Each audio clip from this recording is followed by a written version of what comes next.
Doctor Mizanur Rahman Azhari, doctor Mizanur Rahman Azhari. আমরা প্রধান মুফাসসিরকে পটুয়াখালীবাসীর উদ্দেশ্যে মূল্যবান তাফসীর পেশ করার বিনীত অনুরোধ জানাচ্ছে।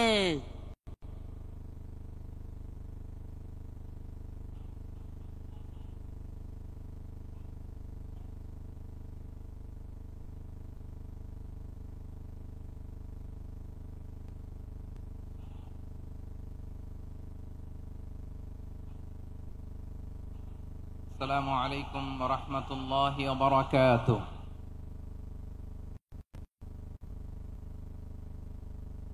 إن الحمد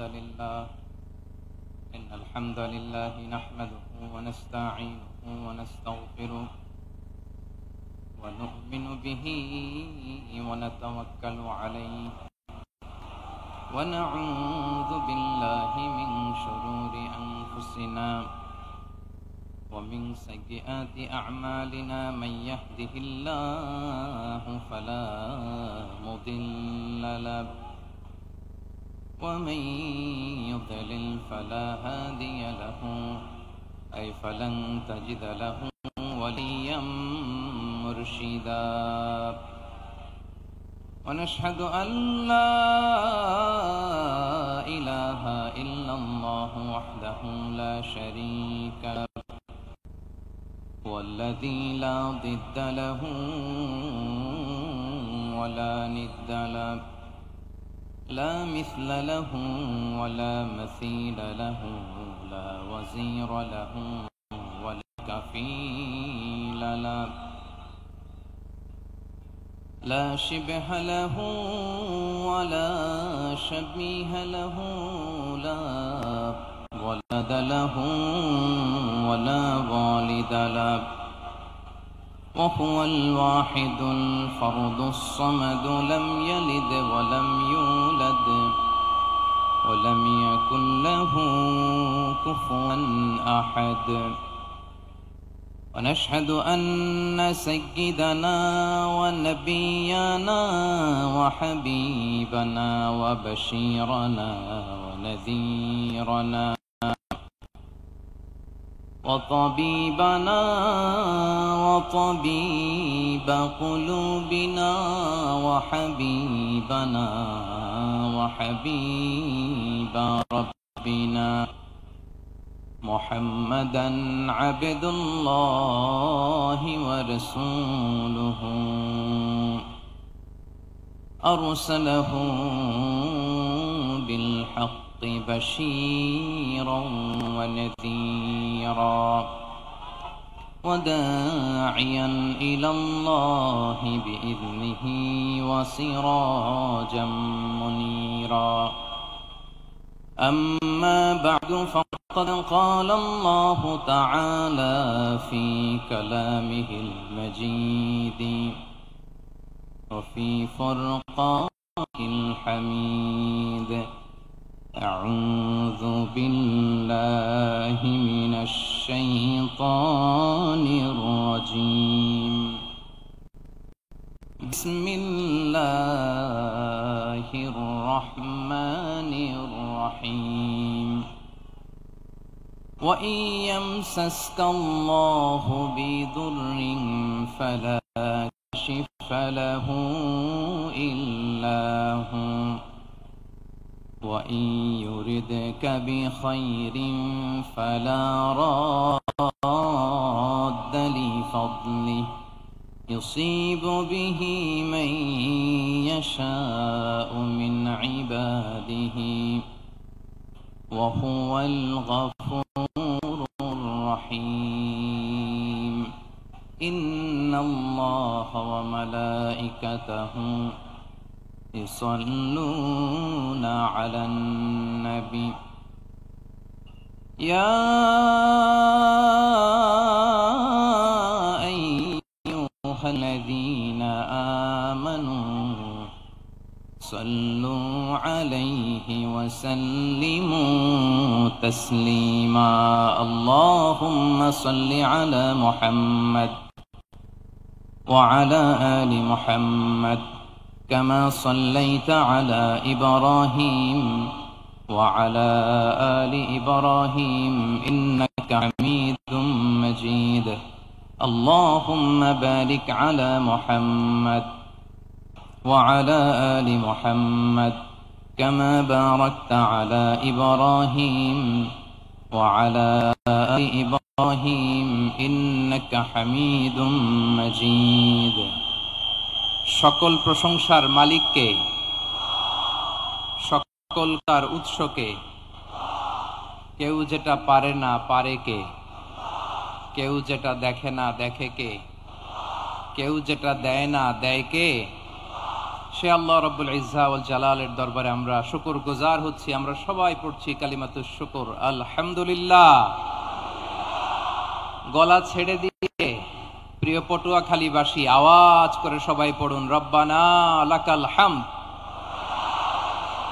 হামদান কাসীরান তাইয়্যিবান মুবারাকান ফি ইয়া রাব্বি লাকাল হামদু কামা ইয়ানবাগি লিজালালি ওয়াজহিকা ওয়া আযীমি সুলতানিকা লাকাল হামদু বিল ঈমান লাকাল হামদু বিল ইসলাম লাকাল হামদু বিল কুরআন।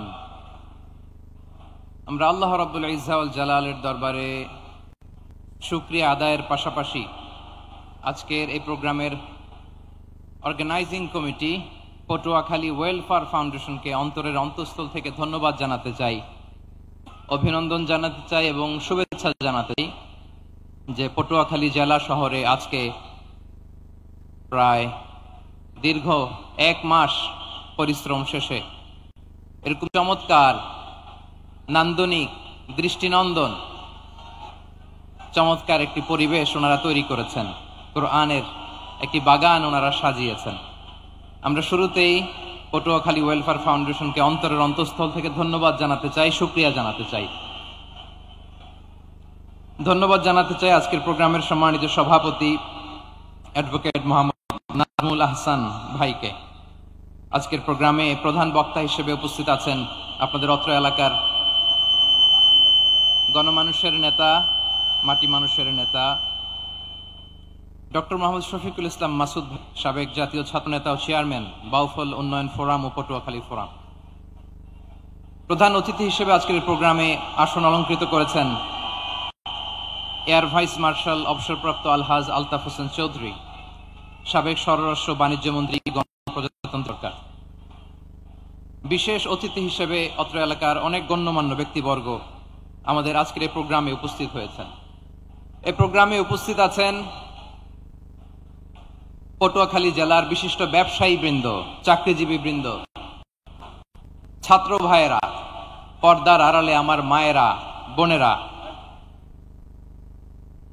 প্রশাসনের দায়িত্বশীল ব্যক্তিবর্গ, আইন শৃঙ্খলা বাহিনী, ভলান্টিয়ার্স এবং যে যেভাবে আজকের প্রোগ্রামের সাথে জড়িত ছিলেন, বিশেষ করে আমার সাংবাদিক বন্ধুরা, মিডিয়া কর্মী ভাইয়েরা, ইউটিউবার্স, আমি সবাইকে অন্তরের অন্তঃস্থল থেকে অভিনন্দন, শুভেচ্ছা এবং মোবারকবাদ জানিয়ে শুরু করছি। প্রিয় পটুয়াখালীবাসী, আপনারা কেমন আছেন সবাই? আমি তো দেখলাম যে গতকালই এসে আপনারা বসেছিলেন, কষ্ট হয় নাই? সারাদিন খাওয়া দাওয়া করতে পেরেছিলেন তো? নামাজগুলো সময় মতো পড়তে পেরেছেন? মাশাআল্লাহ, মাশাআল্লাহ। আল্লাহ তাআলা কবুল করুক, আমরা পড়ি আমিন। আপনারা শুনেছেন যে প্রতিটি বিভাগে আমরা একটি করে প্রোগ্রাম দিচ্ছি, একবার করে সফর করছি। তারই ধারাবাহিকতায় বরিশাল বিভাগের এই প্রোগ্রাম আমাদের মাসুদ ভাইয়ের কারণে বাধ্য হয়ে আমাকে পটুয়াখালীতে দিতে হয়েছে। মাসুদ ভাই এমন ভাবে ধরেছেন, রিকোয়েস্ট করেছেন, সেটাকে ডিনাই করার, রিজেক্ট করে দেওয়ার সুযোগ আর হয়নি। আলহামদুলিল্লাহ। খুব চমৎকার একটি শহর, অসাধারণ একটি গড়ি। আমি উপর থেকে দেখছিলাম, খুব গোছানো, খুবই গোছানো সুন্দর একটি শহর, আলহামদুলিল্লাহ। আর পাশেই আছে আপনাদের বিশাল সমুদ্র সৈকত, যেখান থেকে সূর্যোদয় সূর্যাস্ত একসাথে দেখা যায়, ঠিক কিনা বলেন? বরিশাল বিভাগের প্রতি আগে থেকেই আমার আলাদা একটা টান, দুটো কারণে।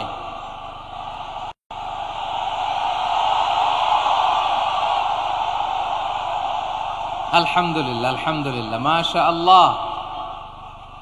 এই গণজোয়ারকে আল্লাহ তাআলা ইসলামের পক্ষে কবুল করে নিক। এই প্রাণ ঢালা উচ্ছ্বাস, ভালোবাসা, এটা কোরআনের জন্য, ইসলামের জন্য, ঠিক কিনা বলেন? কোন অপশক্তি এই গণজোয়ারকে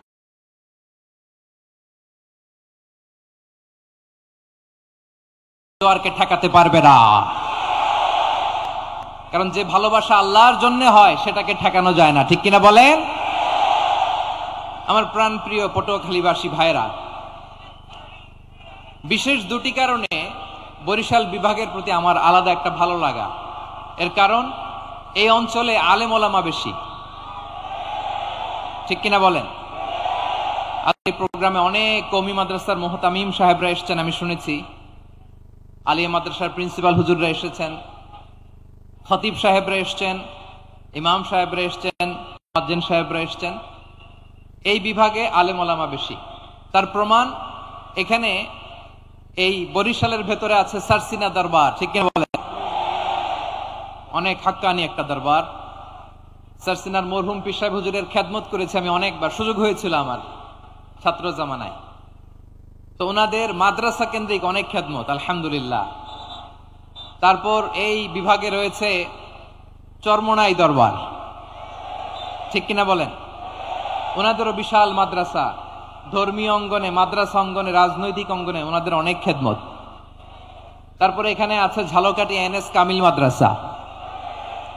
আমরা কায়েদ সাহেব হুজুরের কথা শুনেছি, আল ইত্তেহাদ মা আল ইখতিলাফ, মতবিরোধের সাথে ঐক্য, অসাধারণ কথা। তো এই সমস্ত বড় বড় আল্লাহওয়ালাদের আগমন এই ভূখণ্ডে হওয়ার কারণে এখানে ধর্মীয় বিশৃঙ্খলা, মারামারি কম, আছে ঐক্য, ঠিক কিনা বলেন? বরিশাল বিভাগের প্রতি আমার বিশেষ ভালোবাসার এটা একটা কারণ। দুই নাম্বার কারণ হচ্ছে, আমি ঢাকাতে যে মাদ্রাসায় পড়েছি, দারুন নাজাত সিদ্দিকিয়া কামিল মাদ্রাসা, আমার মাদ্রাসার শিক্ষক মন্ডলীর অধিকাংশ হচ্ছে এই বরিশালের, আলহামদুলিল্লাহ।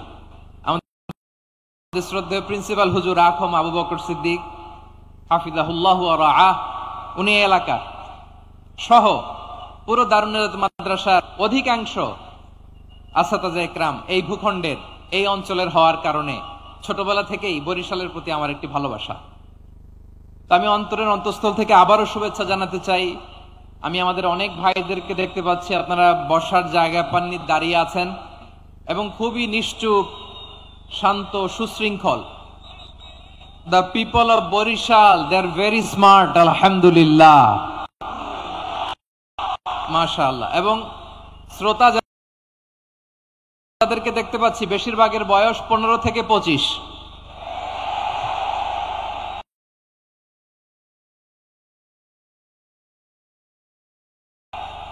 জেনজি, যেখানেই যাই জেনজি আমারে ছাড়ে না।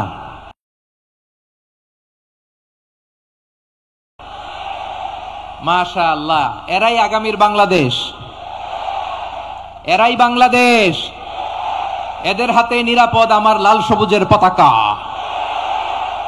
এদের হাতে নিরাপদ 56,000 বর্গ মাইলের প্রাণ থাকতে হবে, সজাগ থাকতে হবে দেশের জন্য, এদেশের সার্বভৌমত্ব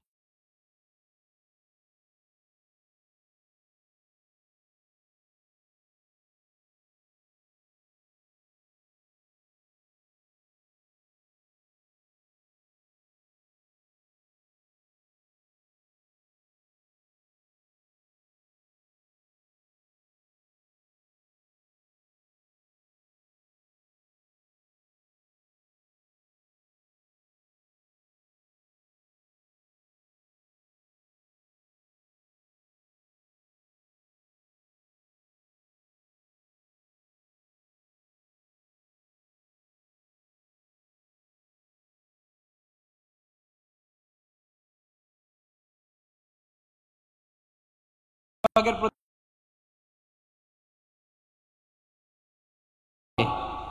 সজাগ থাকতে হবে দেশের জন্য, এদেশের সার্বভৌমত্বের জন্য, ঠিক কিনা বলেন?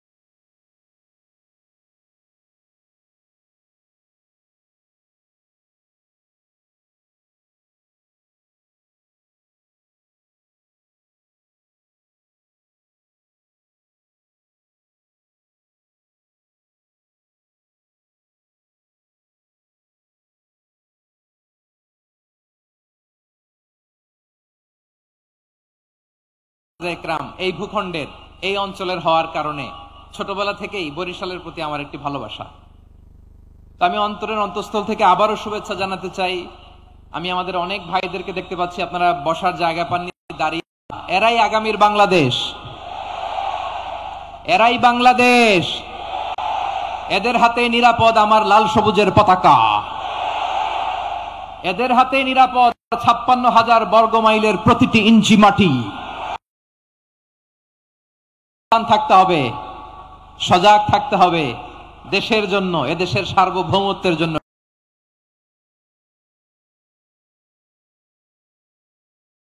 বলেন, খোঁজখবর নিয়ে আমি আলোচনা শুরু করবো ইনশাআল্লাহ বিইذنিল্লাহ।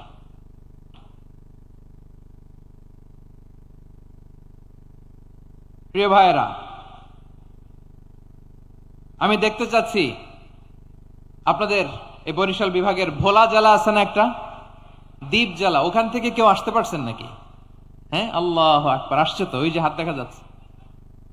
সর্বনাশ, মাশাআল্লাহ, ঠিক আছে, আল্লাহ আমার ভাইদেরকে তুমি কবুল করো। বরগুনা জেলা থেকে কেউ এসেছেন আজকের প্রোগ্রামে? ইয়া সালাম, মাশাআল্লাহ মাশাআল্লাহ, ওয়েলকাম ওয়েলকাম, ঠিক আছে। পিরোজপুর জেলার কেউ এসেছেন? পিরোজপুর জেলা থেকে মাশাআল্লাহ অনেক ভাইরা এসেছেন। ঝালকাঠি, মাশাআল্লাহ, ঝালকাঠির অনেক আসছে। তারপর বরিশাল জেলা থেকে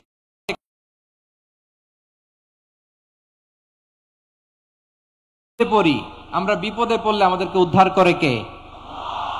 আল্লাহ ছাড়া আমাদের বাঁচানোর কেউ আছে?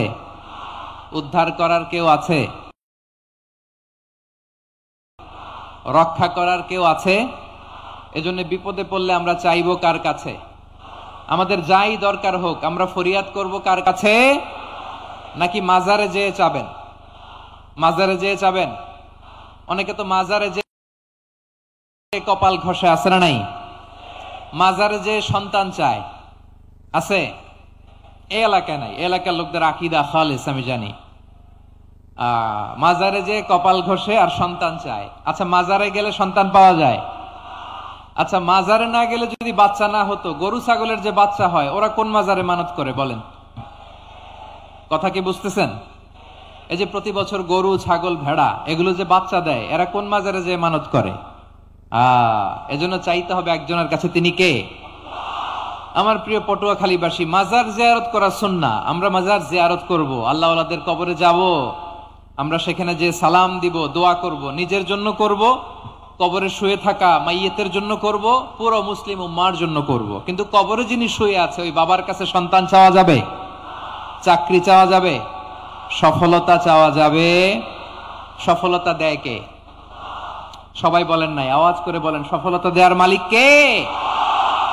একথাই রব্বুল আলামিন বলেন, ওয়া ইয়ামসাসকাল্লাহু বিদুররিন ফালা কাশিফা লাহু ইল্লা হু ওয়া ইয়ুরিদকা বিখাইরিন ফালা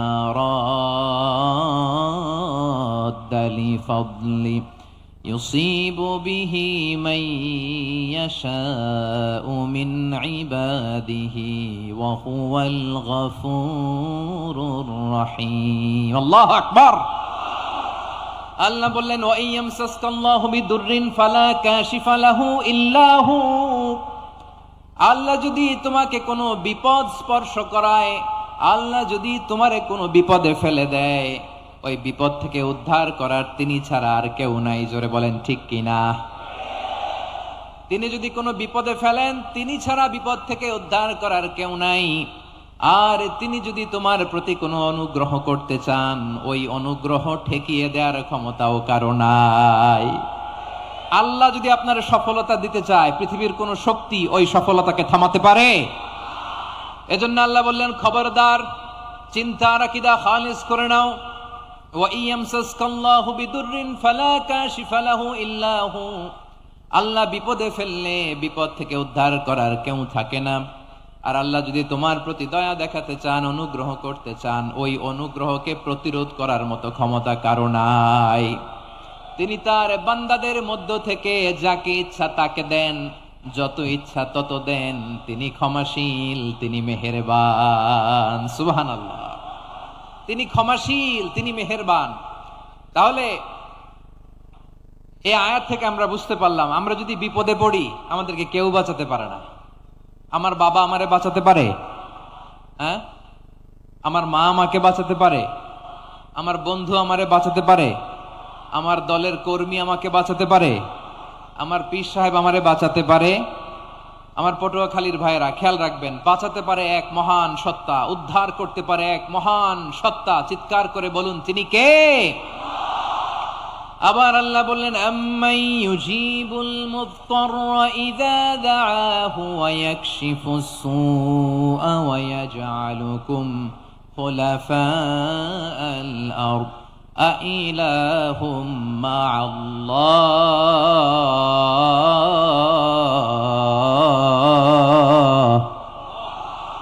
ক্বালিলাম মা তাযাক্কারুন। রব্বুল আলামিন বলেন, বিপদে পড়ে কাতর কণ্ঠে চিন্তাগ্রস্ত হয়ে যখন কেউ ফরিয়াদি হয়ে আল্লাহর ডাকে হাত তোলে, তখন ওই ব্যক্তির ডাকে সাড়া দেয় কে?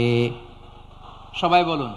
কাতর কণ্ঠে বিপন্ন অবস্থায় আপনি যখন কেঁদে কেঁদে হাত তুলে আপনার দুঃখের কথা জানান, আপনি যখন ডাকেন তারে, তখন আপনার ডাকে সাড়া দেয় কে?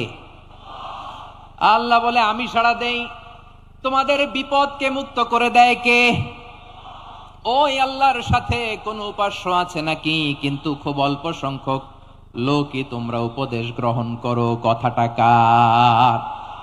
তাহলে বিপন্ন মানবতা যখন কাঁদে, মানুষ যখন বিপদে পড়ে নিরুপায় হয়ে ফরিয়াদ করে, তার ডাক শোনার কেউ নাই একজন ছাড়া। চিল্লায় বলেন তো, তিনি কে? এজন্য আমরা ফরিয়াদের হাত কার দিকে তুলব?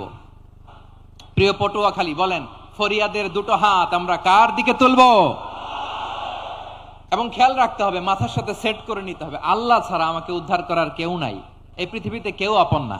প্রিয় ভাইরা, বিপদে পড়লে বোঝা যায় কেউ আপন না। আপন শুধু একজন মহান সত্তা, তিনি কে? এটা কি আপনারা খেয়াল রাখতে পারবেন? হ্যাঁ, বিপদে আপদে কেউ আমাদের বাঁচাতে পারে না, তরাতে পারে না, মুক্তি দিতে পারে না, উদ্ধার করতে পারে না, একমাত্র আমার প্রভু ছাড়া, আল্লাহ ছাড়া। চিল্লায় বলেন ঠিক কিনা? এবং প্রিয় পটুয়াখালীর ভাইয়েরা, মাথার সাথে এটা সেট করে নিতে হবে যে আমাদের পুরো জীবনটাই পরীক্ষা। পুরো জীবনটাই কি? The life is a test. পুরো জীবনটাই পরীক্ষা। এই জীবনে বিপদ আসবে, আপদ আসবে, পরীক্ষা আসবে, সবার জীবনে এটা থাকে। এক একজনের পরীক্ষা এক এক রকম। আমার পরীক্ষা একরকম, মাসুদ ভাইয়ের পরীক্ষা একরকম, চৌধুরী সাহেবের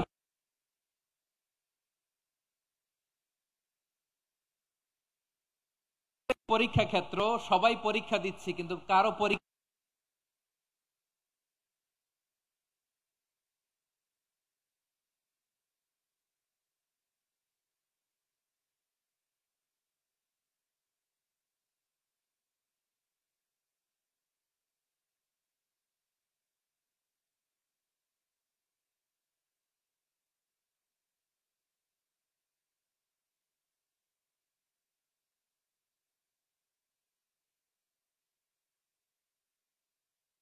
বানিয়ে পরীক্ষা করেন, কাউকে আল্লাহ অসুস্থ বানিয়ে পরীক্ষা করেন। কেউ দেখবেন যে দুরারোগ্য ব্যাধিতে আক্রান্ত, ডাক্তার বলেছে আর সময় নাই।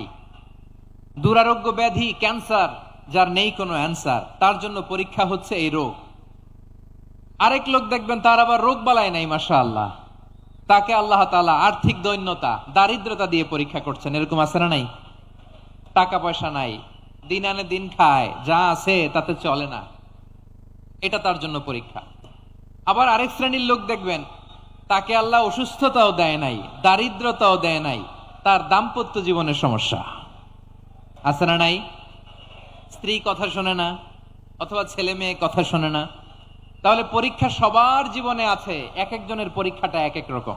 আল্লাহ তাআলা দেখতে চায় যে এই পরীক্ষার সময় আমরা কিরকম রেসপন্স করি।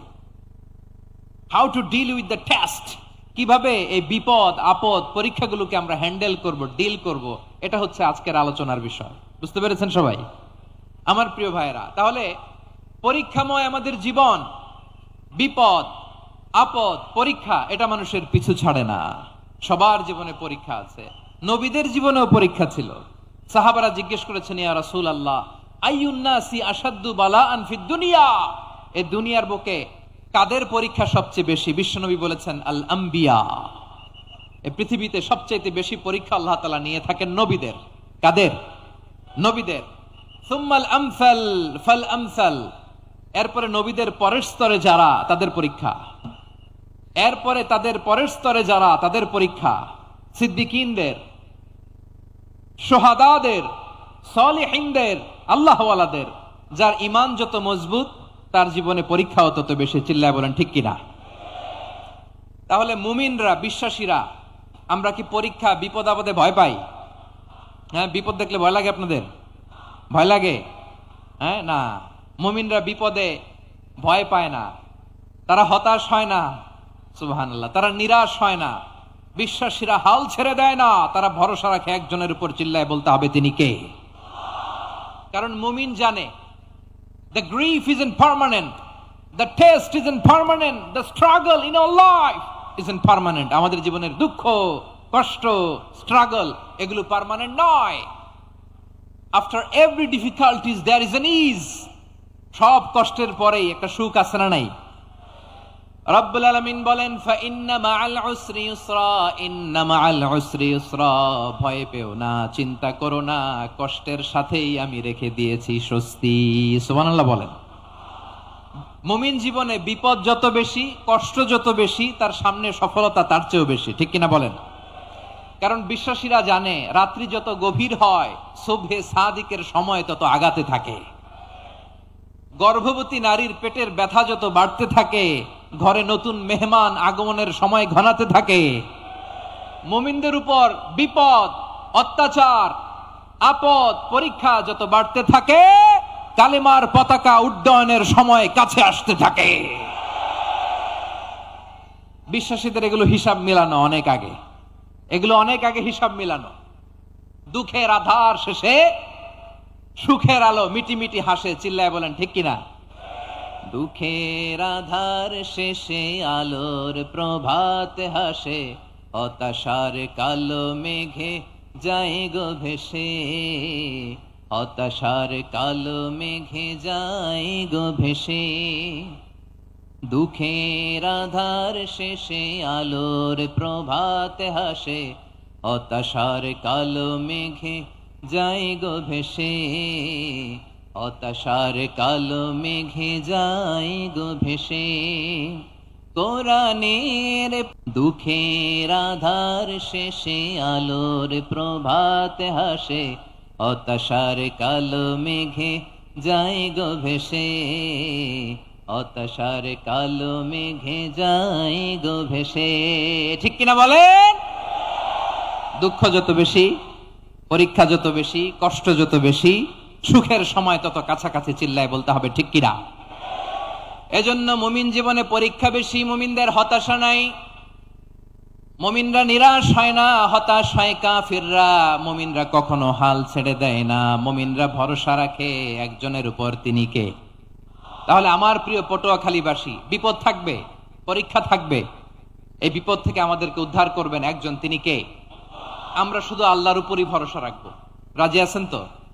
চাইবো একজন সত্তার কাছে। আওয়াজ করে বলুন তিনি কে? একজন সত্তার কাছে চাইবে। বিশ্বনবী ওনার চাচাতো ভাই আব্দুল্লাহ ইবনে আব্বাস রাদিয়াল্লাহু তাআলা আনহুকে বললেন, ইয়া আব্দুল্লাহ ইবনুল আব্বাস, হে আব্দুল্লাহ ইবনে আব্বাস, ইযা সাআলতা ফাসআলিল্লাহ, যখন চাইবে আল্লাহর কাছে চাও। ও আব্দুল্লাহ, যখন চাইবা আল্লাহর কাছে চাও। ওয়া ইযা ইসতাআনতা ফাসতাইন বিল্লাহ, যখন সাহায্য চাইবা আল্লাহর কাছে ফরিয়াদ করো।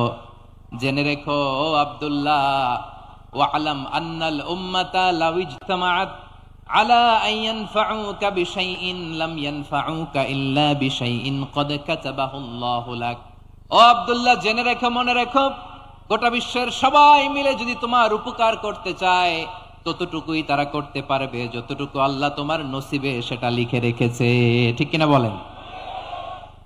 আর যদি গোটা বিশ্বের সবাই মিলে তোমার বিরুদ্ধে কনস্পাইরেসি করে, ষড়যন্ত্র করে, গোটা বিশ্বের সবাই মিলেও যদি তোমার ক্ষতি করতে চায়, ততটুকুই শুধু পারবে যেটা আল্লাহ তোমার জন্য বরাদ্দ রেখেছে।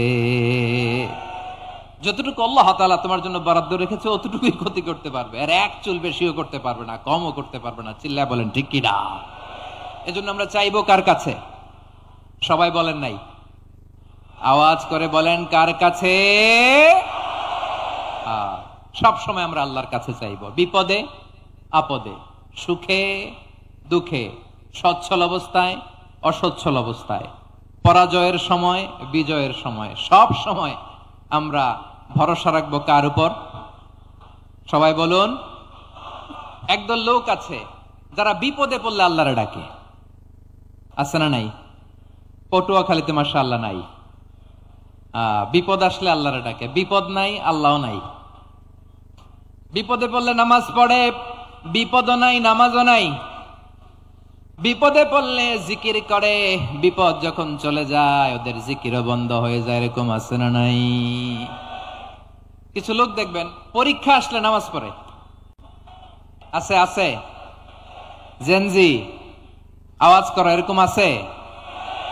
এই কমন পড়ে গেছে, কমন পড়ছে। দেখবেন পরীক্ষার সময় নামাজ পড়ে, পরীক্ষাও নাই নামাজও আছে। এরকম কিছু লোক আছে অসুস্থ হলে আল্লাহরে বড্ড ভালোবাসে, আল্লাহরে খুব ডাকে। অসুস্থ হইলে অসুস্থতাও নাই, আল্লাহ স্মরণও নাই। দেখবেন কিছু লোক নির্বাচন আসলে খুব আল্লাহওয়ালা হয়ে যায়, তখন দেখবেন মাথার মধ্যে হেজাব লাগায়, পাঞ্জাবি লাগায়, আল্লাহওয়ালা হয়ে যায়। নির্বাচনও নাই, এরপরে আল্লাহর কথাও নাই। আছে না নাই? না, এরকম হওয়া যাবে না। সব সময় আমরা আল্লাহরে ডাকবো, বিপদে আপদে সব সময় ভরসা রাখবো আমরা একজনের উপর। আওয়াজ করে বলেন তিনি কে? এ কথাই আল্লাহ তাআলা আমাদের চোখে আঙ্গুল দিয়ে জানিয়ে দিলেন, ফাইদা রাকিবু ফিল ফুলকি দাআউল্লাহ মুখলিসিনা লাহুদ্দিন ফালাম্মা নাজ্জাহুম ইলাল বাররি ইযা হুম ইউশরিকুন। আল্লাহ বলে একদল লোক আছে, তারা যখন নৌযানে চড়ে, জলযানে চড়ে, সাগরের মধ্যে যখন জাহাজে চড়ে, লঞ্চে চড়ে, তারা যখন তুফানের সম্মুখীন হয় তখন তারা আল্লাহরে বড্ড বেশি ডাকে, একান্ত ভাবে ডাকে, বিশুদ্ধ চিত্তে ডাকে।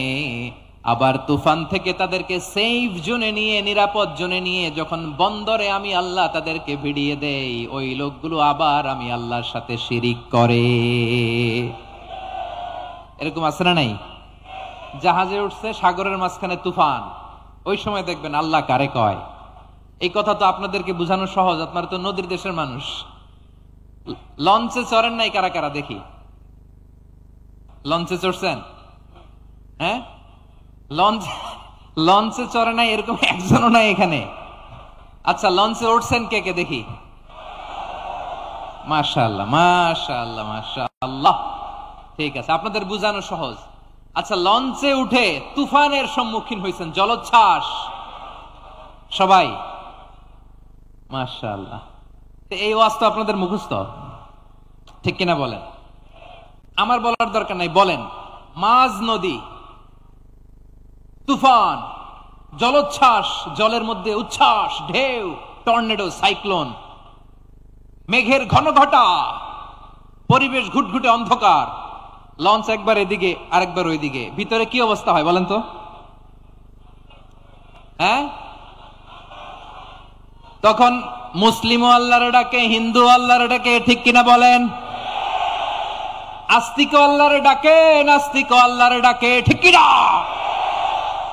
লঞ্চের ভেতর, স্টিমারের ভেতর কান্নারে রোল পড়ে যায়, চিৎকারের রোল পড়ে যায়, সবার মুখ দিয়ে শুধু একটা আওয়াজ, লা ইলাহা লা ইলাহা লা ইলাহা সুবহানাল্লাহ আলহামদুলিল্লাহ লা ইলাহা। আল্লাহ নামের জিকির করবে যারা, আল্লাহর কাছে প্রিয় তারা, আল্লাহর কাছে প্রিয় যারা, জান্নাতে প্রবেশ করবে তারা, জোরে লা ইলাহা লা ইলাহা ইল্লাল্লাহ, লা ইলাহা ইল্লাল্লাহ মুহাম্মাদুর রাসূলুল্লাহ সাল্লাল্লাহু আলাইহি ওয়াসাল্লাম। আমার প্রিয় পটুয়াখালীবাসী, তাহলে লঞ্চের ভেতরে যখন আমরা তুফানের মধ্যে পড়ি, তখন সবাই মিলে আমরা একটা নামের জিকির করি। নামটা কার? মুসলমানেরাও ডাকে, হিন্দুরাও ডাকে, আস্তিকও ডাকে, নাস্তিকও ডাকে, সবাই ডাকে একজনকে। তিনি কে? আবার দেখবেন ওই আল্লাহ তুফানের পরে, ঝড়ের পরে ওই লঞ্চটাকে যখন সদর ঘাটে ভিড়িয়ে দেয়, আবার আমরা নাফরমানি শুরু করে দেই। সে কোথায়? আল্লাহ বললেন, ফাইদা রাকিবু ফিল ফুলকি দাআউল্লাহ মুখলিসিনা লাহুদ্দিন ফালাম্মা নাজ্জাহুম ইলাল বাররি ইযা হুম ইউশরিকুন। সাগরে যখন তুফানে পড়ে আমি আল্লাহর ডাকে, আবার আমি আল্লাহ যখন বাঁচিয়ে দেই, আবার আমি আল্লাহর সাথে শিরিক শুরু করে। আমরা কি এরকম হতে চাই নাকি? এরকম করবেন? হ্যাঁ না, আমরা তুফানে পড়লেও আল্লাহরে ডাকি, আবার বাঁচায় দেওয়ার পরেও ডাকি কারে? আল্লাহকেই ডাকি। বিমানের মধ্যে মাঝে মাঝে দেখবেন যে এয়ার টার্বুলেন্স হয়, জানেন? এয়ার টার্বুলেন্স জানেন তো? মাঝে মাঝে বিমানটা বাউন্সিং করে, বাম্পি, ভেরি বাম্পি ওয়েদার। শোনেন নাই? 40,000 ফিট উপরে যখন থাকে, তখন পাইলট মাঝে মাঝে বলে, dear passengers, ladies and gentleman, right now we are flying 40,000 feet above the ground and we are passing very air turbulence, very heavy air turbulence right now. Please fasten your seat belt. দেখবেন মাঝে মাঝে বলে যে, ভদ্র মহিলা, ভদ্র মহোদয়গণ, আমরা 40,000 ফিট উপর দিয়ে যাচ্ছি আর এয়ার টার্বুলেন্স ফেস করছি, মেহেরবানি করে আল্লাহর ওয়াস্তে সিট বেল্ট বাঁধুন। তখন বিমানটা এরকম বাউন্সিং করে, শেকিং করে। আপনারা মুখোমুখি হয়েছেন? ইদানিং এই এয়ার টার্বুলেন্স বেড়ে গিয়েছে। গত বছর আমার ইন্টারন্যাশনাল অনেকগুলো ফ্লাইট ছিল, তো আমি দেখলাম যে আগের ফ্লাইটগুলোর তুলনায় এখন এয়ার টার্বুলেন্স খুব বেশি। আমি একটু রিসার্চ করে দেখলাম, ক্লাইমেট চেঞ্জের কারণে, জলবায়ু পরিবর্তনের কারণে আকাশের বাতাসের মুভমেন্টে পরিবর্তন হয়েছে, ফলে এখন বিমান শেকিং করে বেশি, বাউন্সিং, বাম্পি ওয়েদার। তো বলেন তো, 40,000 ফিট উপরে যখন আপনি, কয় হাজার ফিট? সবাই বলুন, কয় হাজার ফিট? 40,000 ফিট উপরে যখন আপনি, তখন যখন বিমানটা এরকম বাউন্সিং করে, সবাই যখন ভমিটিং করে বিমান নষ্ট করে দেয়, বমি করে, তখন বাঁচানোর কে আছে আল্লাহ ছাড়া? কেউ আছে? ওই মুহূর্তেও সবাই মিলে একজনের ডাকে আওয়াজ করে বলেন, তিনি কে? মাঝে মাঝে কিছু সোশ্যাল মিডিয়ায় কিছু ভিডিও পাওয়া যায় যে হেভি যখন এয়ার টার্বুলেন্স হয়, 10 সেকেন্ড 15 সেকেন্ডের কিছু ভিডিও পাওয়া যায়, বিমানটা এরকম বাউন্সিং করছে, বাম্পি ওয়েদার, কাঁপছে, মানুষগুলো বমি করছে, অক্সিজেন মাসগুলো সব ঝুলে পড়েছে, বিমানটা শুধু কাঁপছে। তখন দেখবেন বিমানের ভেতরেও এরকম লঞ্চের মতো চিৎকার আছে না নাই? বিমানের ভেতরেও তখন চিৎকার। গত বছর হিথ্রো এয়ারপোর্ট থেকে সিঙ্গাপুর এয়ারলাইন্সের একটা ফ্লাইট, হিথ্রো টু চাঙ্গি, একটা ফ্লাইটে এমন বেশি এয়ার টার্বুলেন্সের শিকার হয়েছিল ওই এয়ারক্রাফটটা, 33 জন যাত্রী সেখানে আহত হয়েছে, একজন যাত্রী নিহত হয়েছে। কেবিন ক্রুজ, এয়ার হোস্টেস যারা আছে, একজনের নাক ফেটে, চোখ ফেটে, কপাল ফেটে, ব্লিডিং হয়ে শয়লা। প্রিয় ভাইয়েরা, ওই 40,000 ফিট উপরে বিমানটা যখন কাঁপবে, তখন আমাদেরকে আল্লাহ ছাড়া আর কেউ বাঁচানোর আছে? এত আসতে বললে হবে? ওই কঠিন মুহূর্তে আমার বাবা আমারে বাঁচাতে পারে, আমার বন্ধু আমারে বাঁচাতে পারে। এই গ্রাউন্ডে, জমিনের বুকে আমার প্রোটোকল, আমার ক্ষমতা, আমার দাম্ভিকতা, কোনো কিছু আমারে বাঁচাতে পারে একজন ছাড়া। চিল্লায় বলতে হবে, তিনি কে? সে আল্লাহ বললেন, গোলাম, আমি বিপদের সময় ঠিকই তোমাদের বাঁচিয়ে দেই। ওই বিমানের ভেতরে 40,000 ফিট উপরে যখন তোমরা এয়ার টার্বুলেন্সের শিকার হও, তখন নাস্তিকও আল্লাহরে ডাকে, হিন্দু আল্লাহরে ডাকে। জোরে বলেন ঠিক কিনা? আবার বিমানটা যখন শান্ত হয়ে যায় একটু পরেই বিমানের স্ক্রিনের মধ্যে হিন্দি সিনেমা খোঁজে। বিমানের স্ক্রিনে কিন্তু বিশাল ওখানে আফলাম ফিল্মের একেবারে বোঝাই করা। বিমানটা শান্ত হলে আবার হিন্দি সিনেমা দেখা শুরু করে। একটু আগে ডাকছিল কারে কারে? দেখবেন বাংলাদেশে আমাদের ক্রিকেটাররা যখন অন্য কোনো দেশের সাথে খেলে, অনেক সময় এমন হয় বল বাকি একটা, রান দরকার 6টা। বল বাকি কয়টা? পটুয়াখালী বুঝে নাই বোধহয়। বল বাকি কয়টা, রান দরকার। আপনি দেখবেন ক্যামেরাম্যান তখন গ্যালারিতে খালি দেখায় দর্শকদের যে কি অস্থিরতা। হিপ হপ স্টাইলের মেয়েটা, যে মেয়েটার ওড়না এতক্ষণ ছিল গলায়, এতক্ষণ কই ছিল, ওই মেয়েটা দেখবেন ওড়নাটা টেনে মাথায় দিয়ে এরকম মুনাজাত ধরতেছে, আল্লাহ আল্লাহ একটা ছক্কা, আল্লাহ আল্লাহ আমার লাল সবুজের পতাকারে তুমি অপমানিত কইরো না আল্লাহ, ইন্ডিয়ার সাথে আমাদের খেলা, আল্লাহ আল্লাহ একটা ছক্কা, একটা একটা। পুরো পুরো খেলা জুড়ে এই মেয়ের ওড়না ছিল গলায়, কিন্তু যখন 1 বলে 6 রান দরকার ওড়না চলে আসছে কোথায়? মাথায়। আবার মুনাজাত আছে না নাই? ঠিকই বাংলাদেশের দামাল ছেলে এমন এক শট মারলো, বল চলে গেল স্টেডিয়ামের বাইরে, ছক্কা, জিতে গেলাম আমরা। পুরো স্টেডিয়াম জুড়ে চিৎকার, হই হুল্লোর, মৌজ মাস্তি। যেই মেয়েটা মাথার মধ্যে ওড়না দিয়ে এতক্ষণ সুবহানাল্লাহ সুবহানাল্লাহ বলে আল্লাহর কাছে দোয়া করেছে, ওই মেয়ে এখন আবার ওড়না ফেলে দিয়ে নাচা শুরু করে দিয়েছে।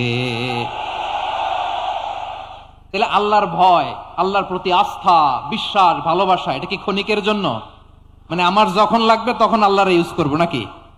হ্যাঁ, বিপদে আপদে, সুখের সময় দুঃখের সময়, সচ্ছল অসচ্ছল অবস্থায় বিশ্বাসীরা ভরসা রাখে একজনের উপর। চিৎকার করে বলো পটুয়াখালী তিনি কে?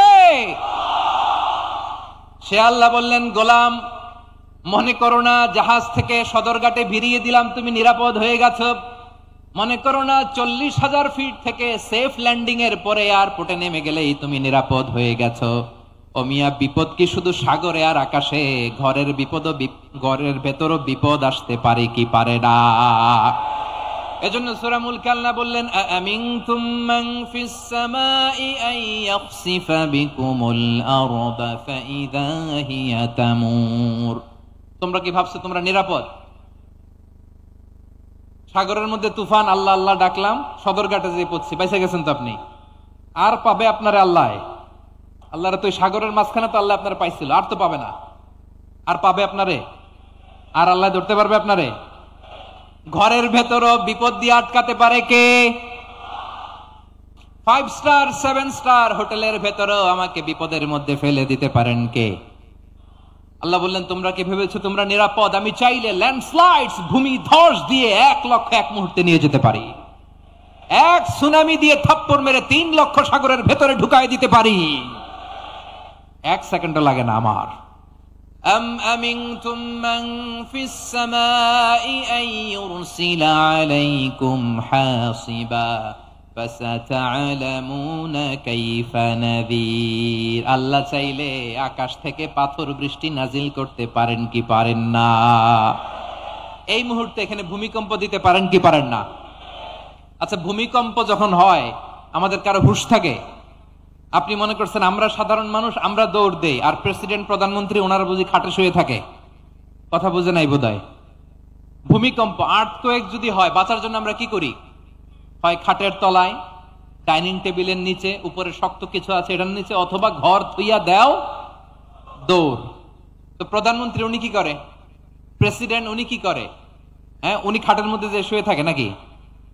উনিও দৌড়, সাধারণ মানুষও দৌড়, প্রধানমন্ত্রীও দৌড়, বাড়িওয়ালাও দৌড়, ভাড়াটিয়াও দৌড়, সবাই দৌড়। নাকি ভাড়াটিয়ারা বাড়ি থুইয়া দৌড়, বাড়িওয়ালারা আর বেরোয় না? এরকম না। তাহলে যে কোনো মুহূর্তে ভূমিকম্প দিয়ে নাস্তানাবুদ করতে পারে কে? আমার প্রিয় ভাইয়েরা, আমরা নিরাপদ নই, আমরা তার দয়ায় বেঁচে আছি। কার দয়ায়?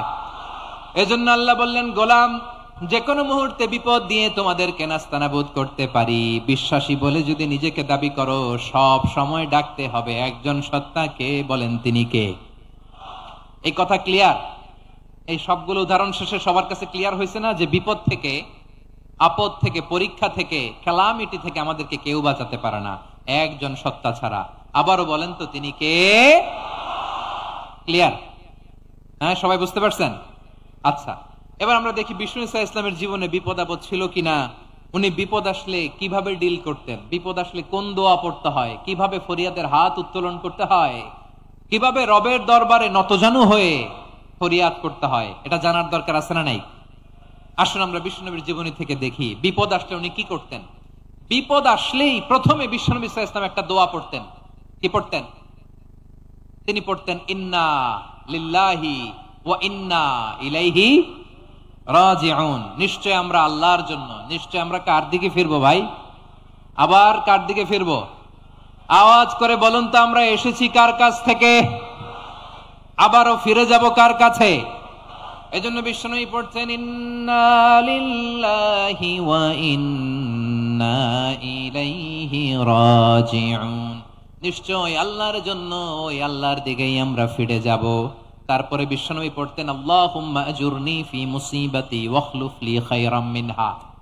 একসাথে প্রথমে পড়তেন ইন্না লিল্লাহি ওয়া ইন্না ইলাইহি রাজিউন, তারপর পরই পড়তেন আল্লাহুম্মা আজুরনি ফি মুসিবাতি ওয়াখলুফ লি খায়রাম মিনহা। মানে আল্লাহ, এই যে আমি বিপদে ধৈর্য ধারণ করলাম, এটার সব তুমি আমারে দাও, আর যেটা হারালাম এর চেয়ে ভালো কিছু দিয়ে মেকআপ করে দিও, ভালো কিছু দিয়ে বদল করে দিও। সুবহানাল্লাহ পড়েন।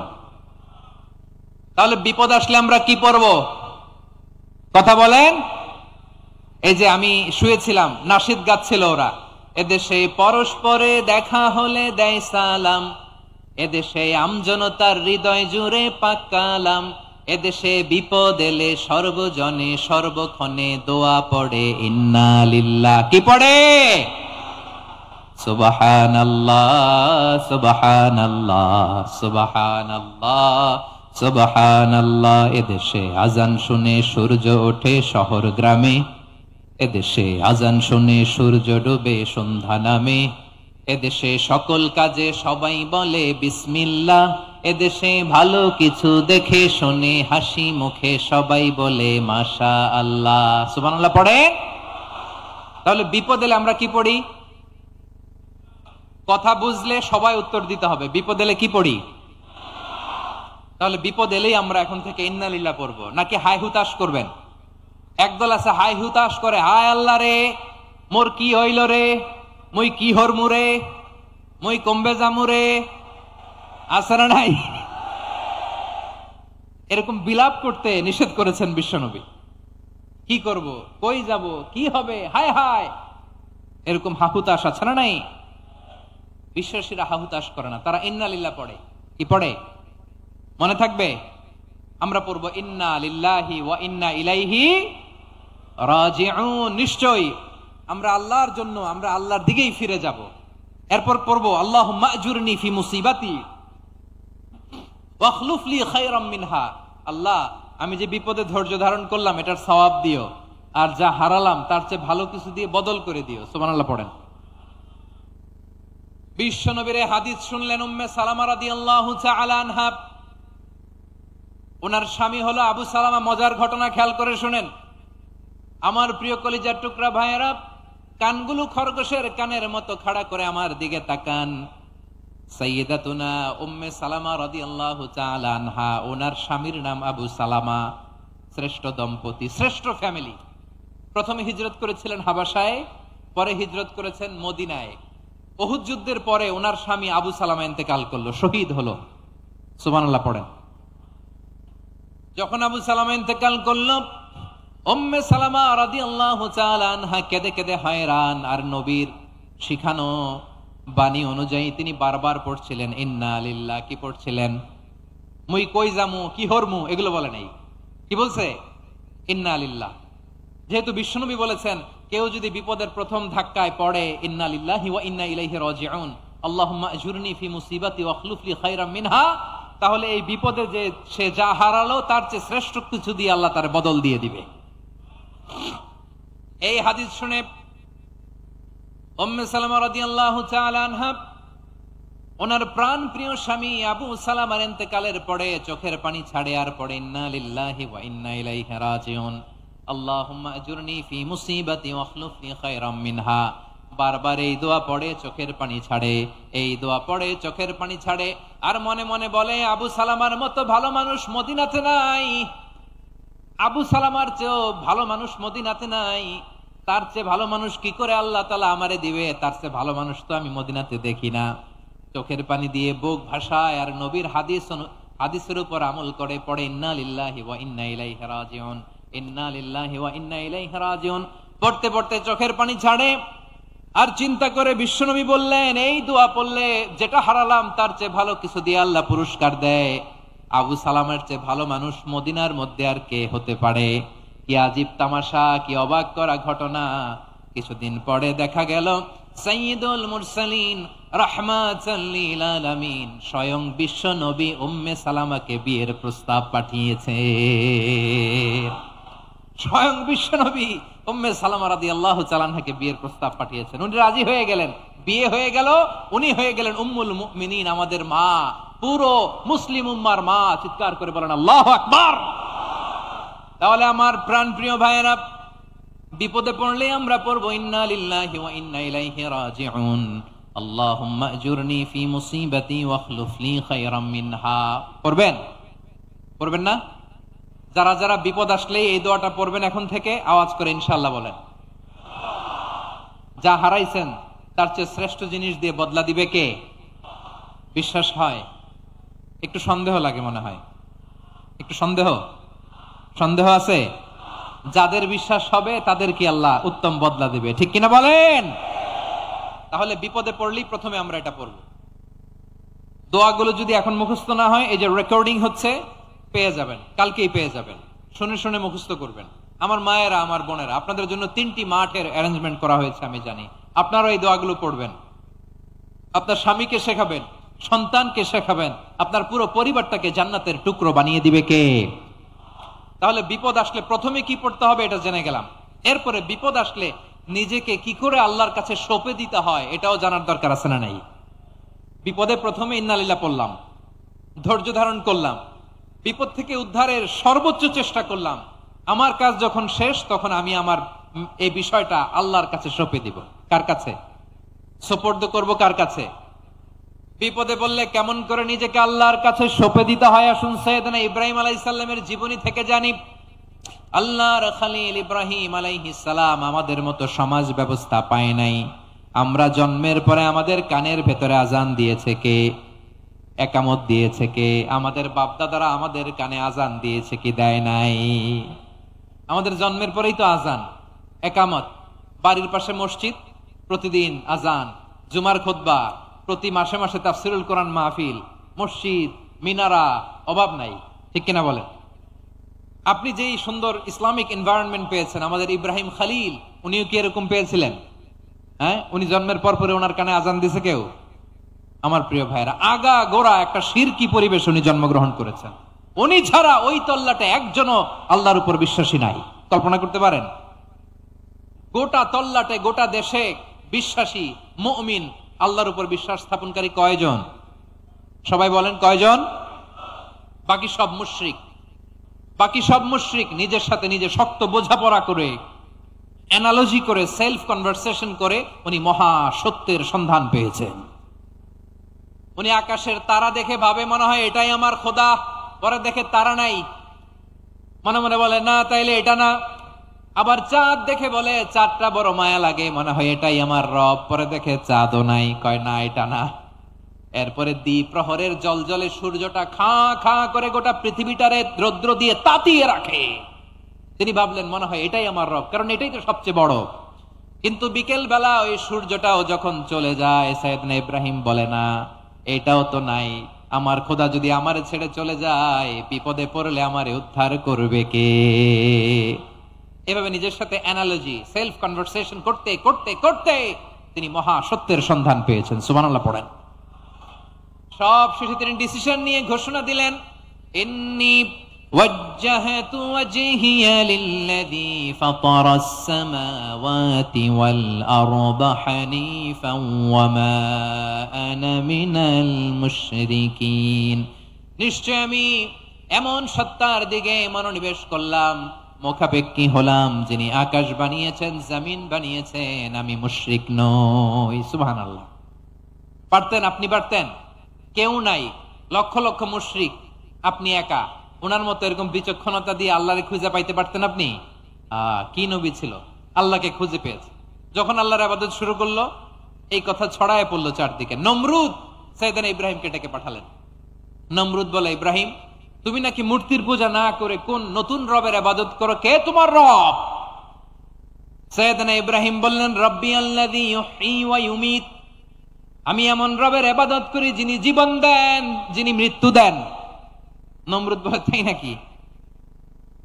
তোমার রব জীবন দেয়, মৃত্যু দেয়? আর এটা তো আমি দেই, আমিও তো জীবন দেই, আমিও তো মৃত্যু দেই। সাইয়েদনা ইব্রাহিম বললেন, কেমন করে তুমি জীবন দাও, মৃত্যু দাও, একটু দেখাও তো।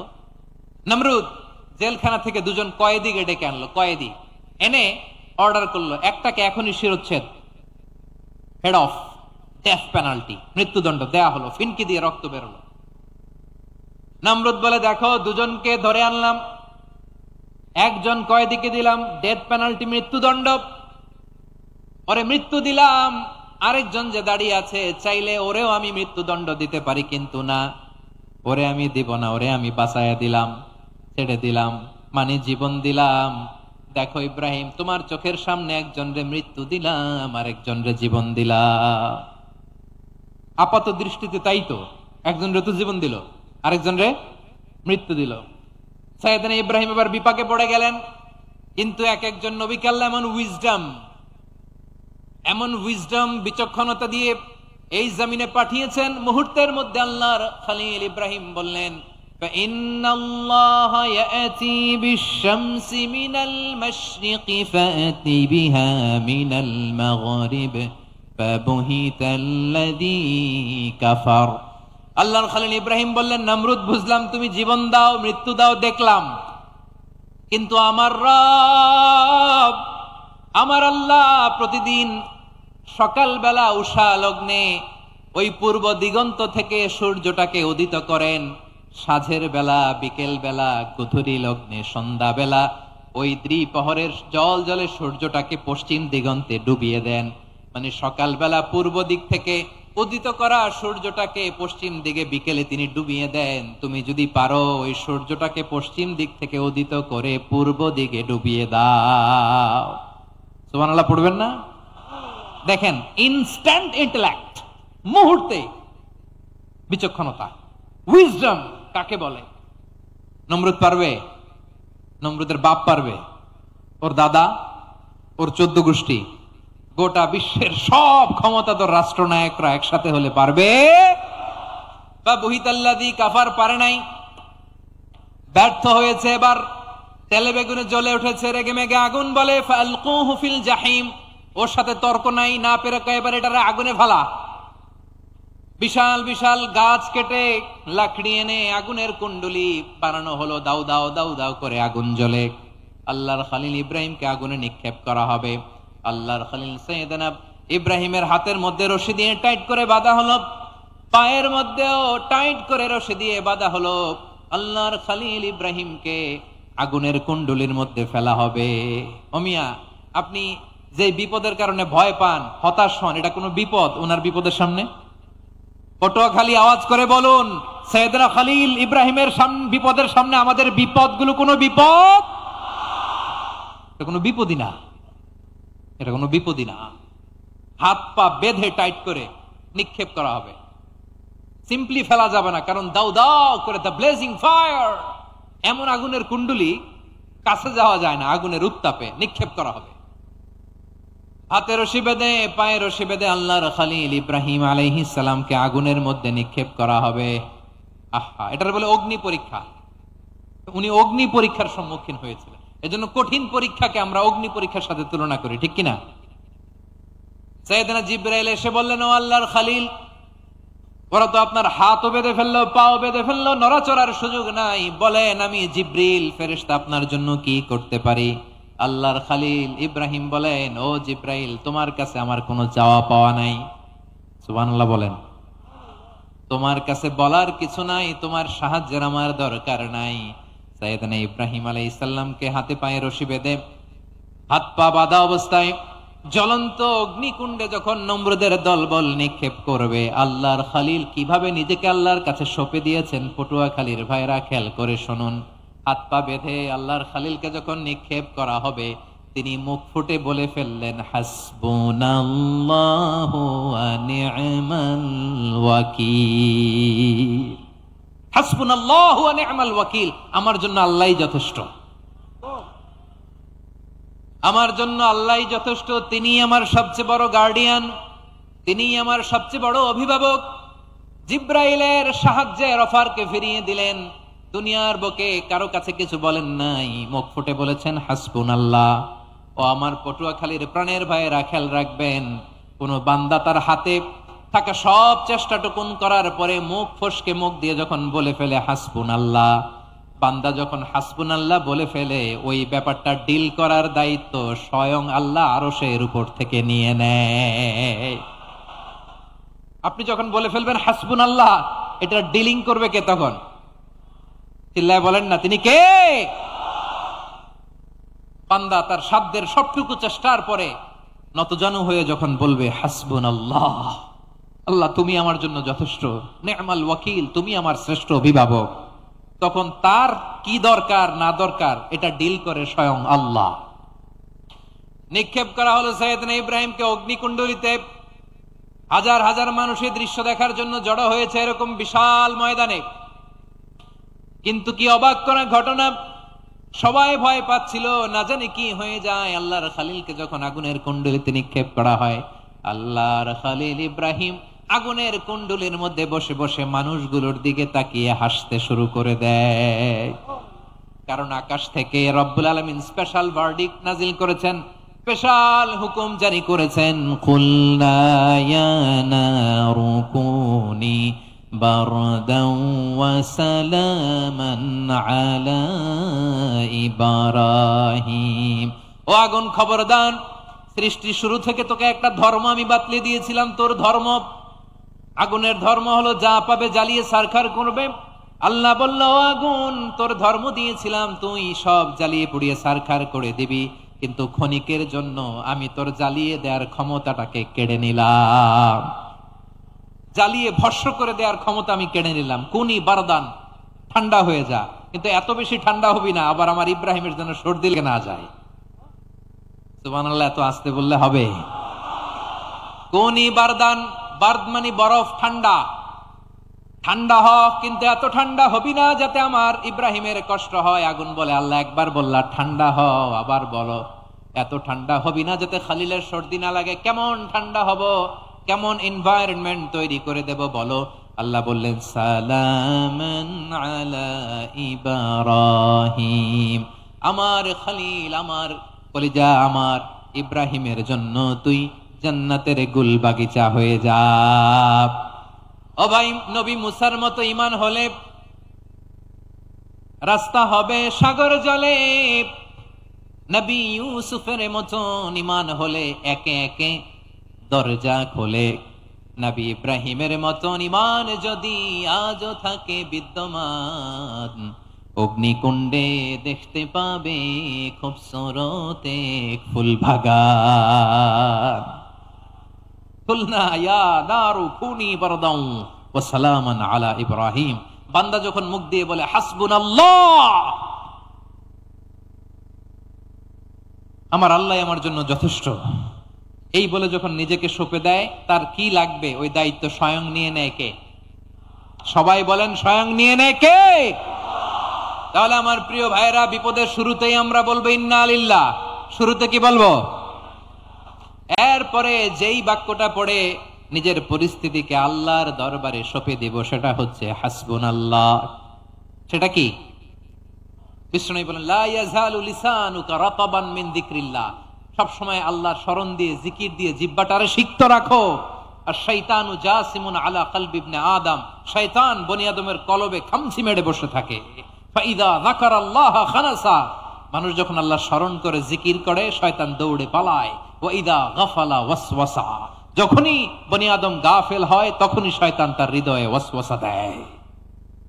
এজন্য বিপদে পড়লে ইন্না লিল্লাহ, নিজের সবটুকুন করার পরে নিজের রোল প্লে করার পরে নিজেকে আমরা কি বলে সঁপে দিব? সবাই বলেন, সবাই বলতে হবে। আরো জোরে বলেন, মনে থাকবে? বিপদে পড়লে প্রথমে ইন্না লিল্লাহ, এরপরে নিজেকে যখন সঁপে দিব তখন হাসবুনাল্লাহ। এরপরে কঠিন বিপদ যদি যখন বিশ্বনবী পড়তেন তখন কি করতেন? এমন বিপদ মাঝে মাঝে হয় না, দেয়ালে পিঠ থেকে যায়, চোখে মুখে অন্ধকার, কি করব দিশা খুঁজে পাই না, এরকম হয় কখনো? হ্যাঁ, আপনাদের হয়?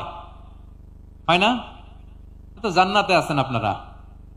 হয় হয় এরকম হয়েছে না যে দেয়ালে পিঠ থেকে গেছে, চোখে মুখে অন্ধকার, কই যাব, কি করব, বাঁচানোর কেউ না, এরকম হয়েছে কখনো আপনাদের?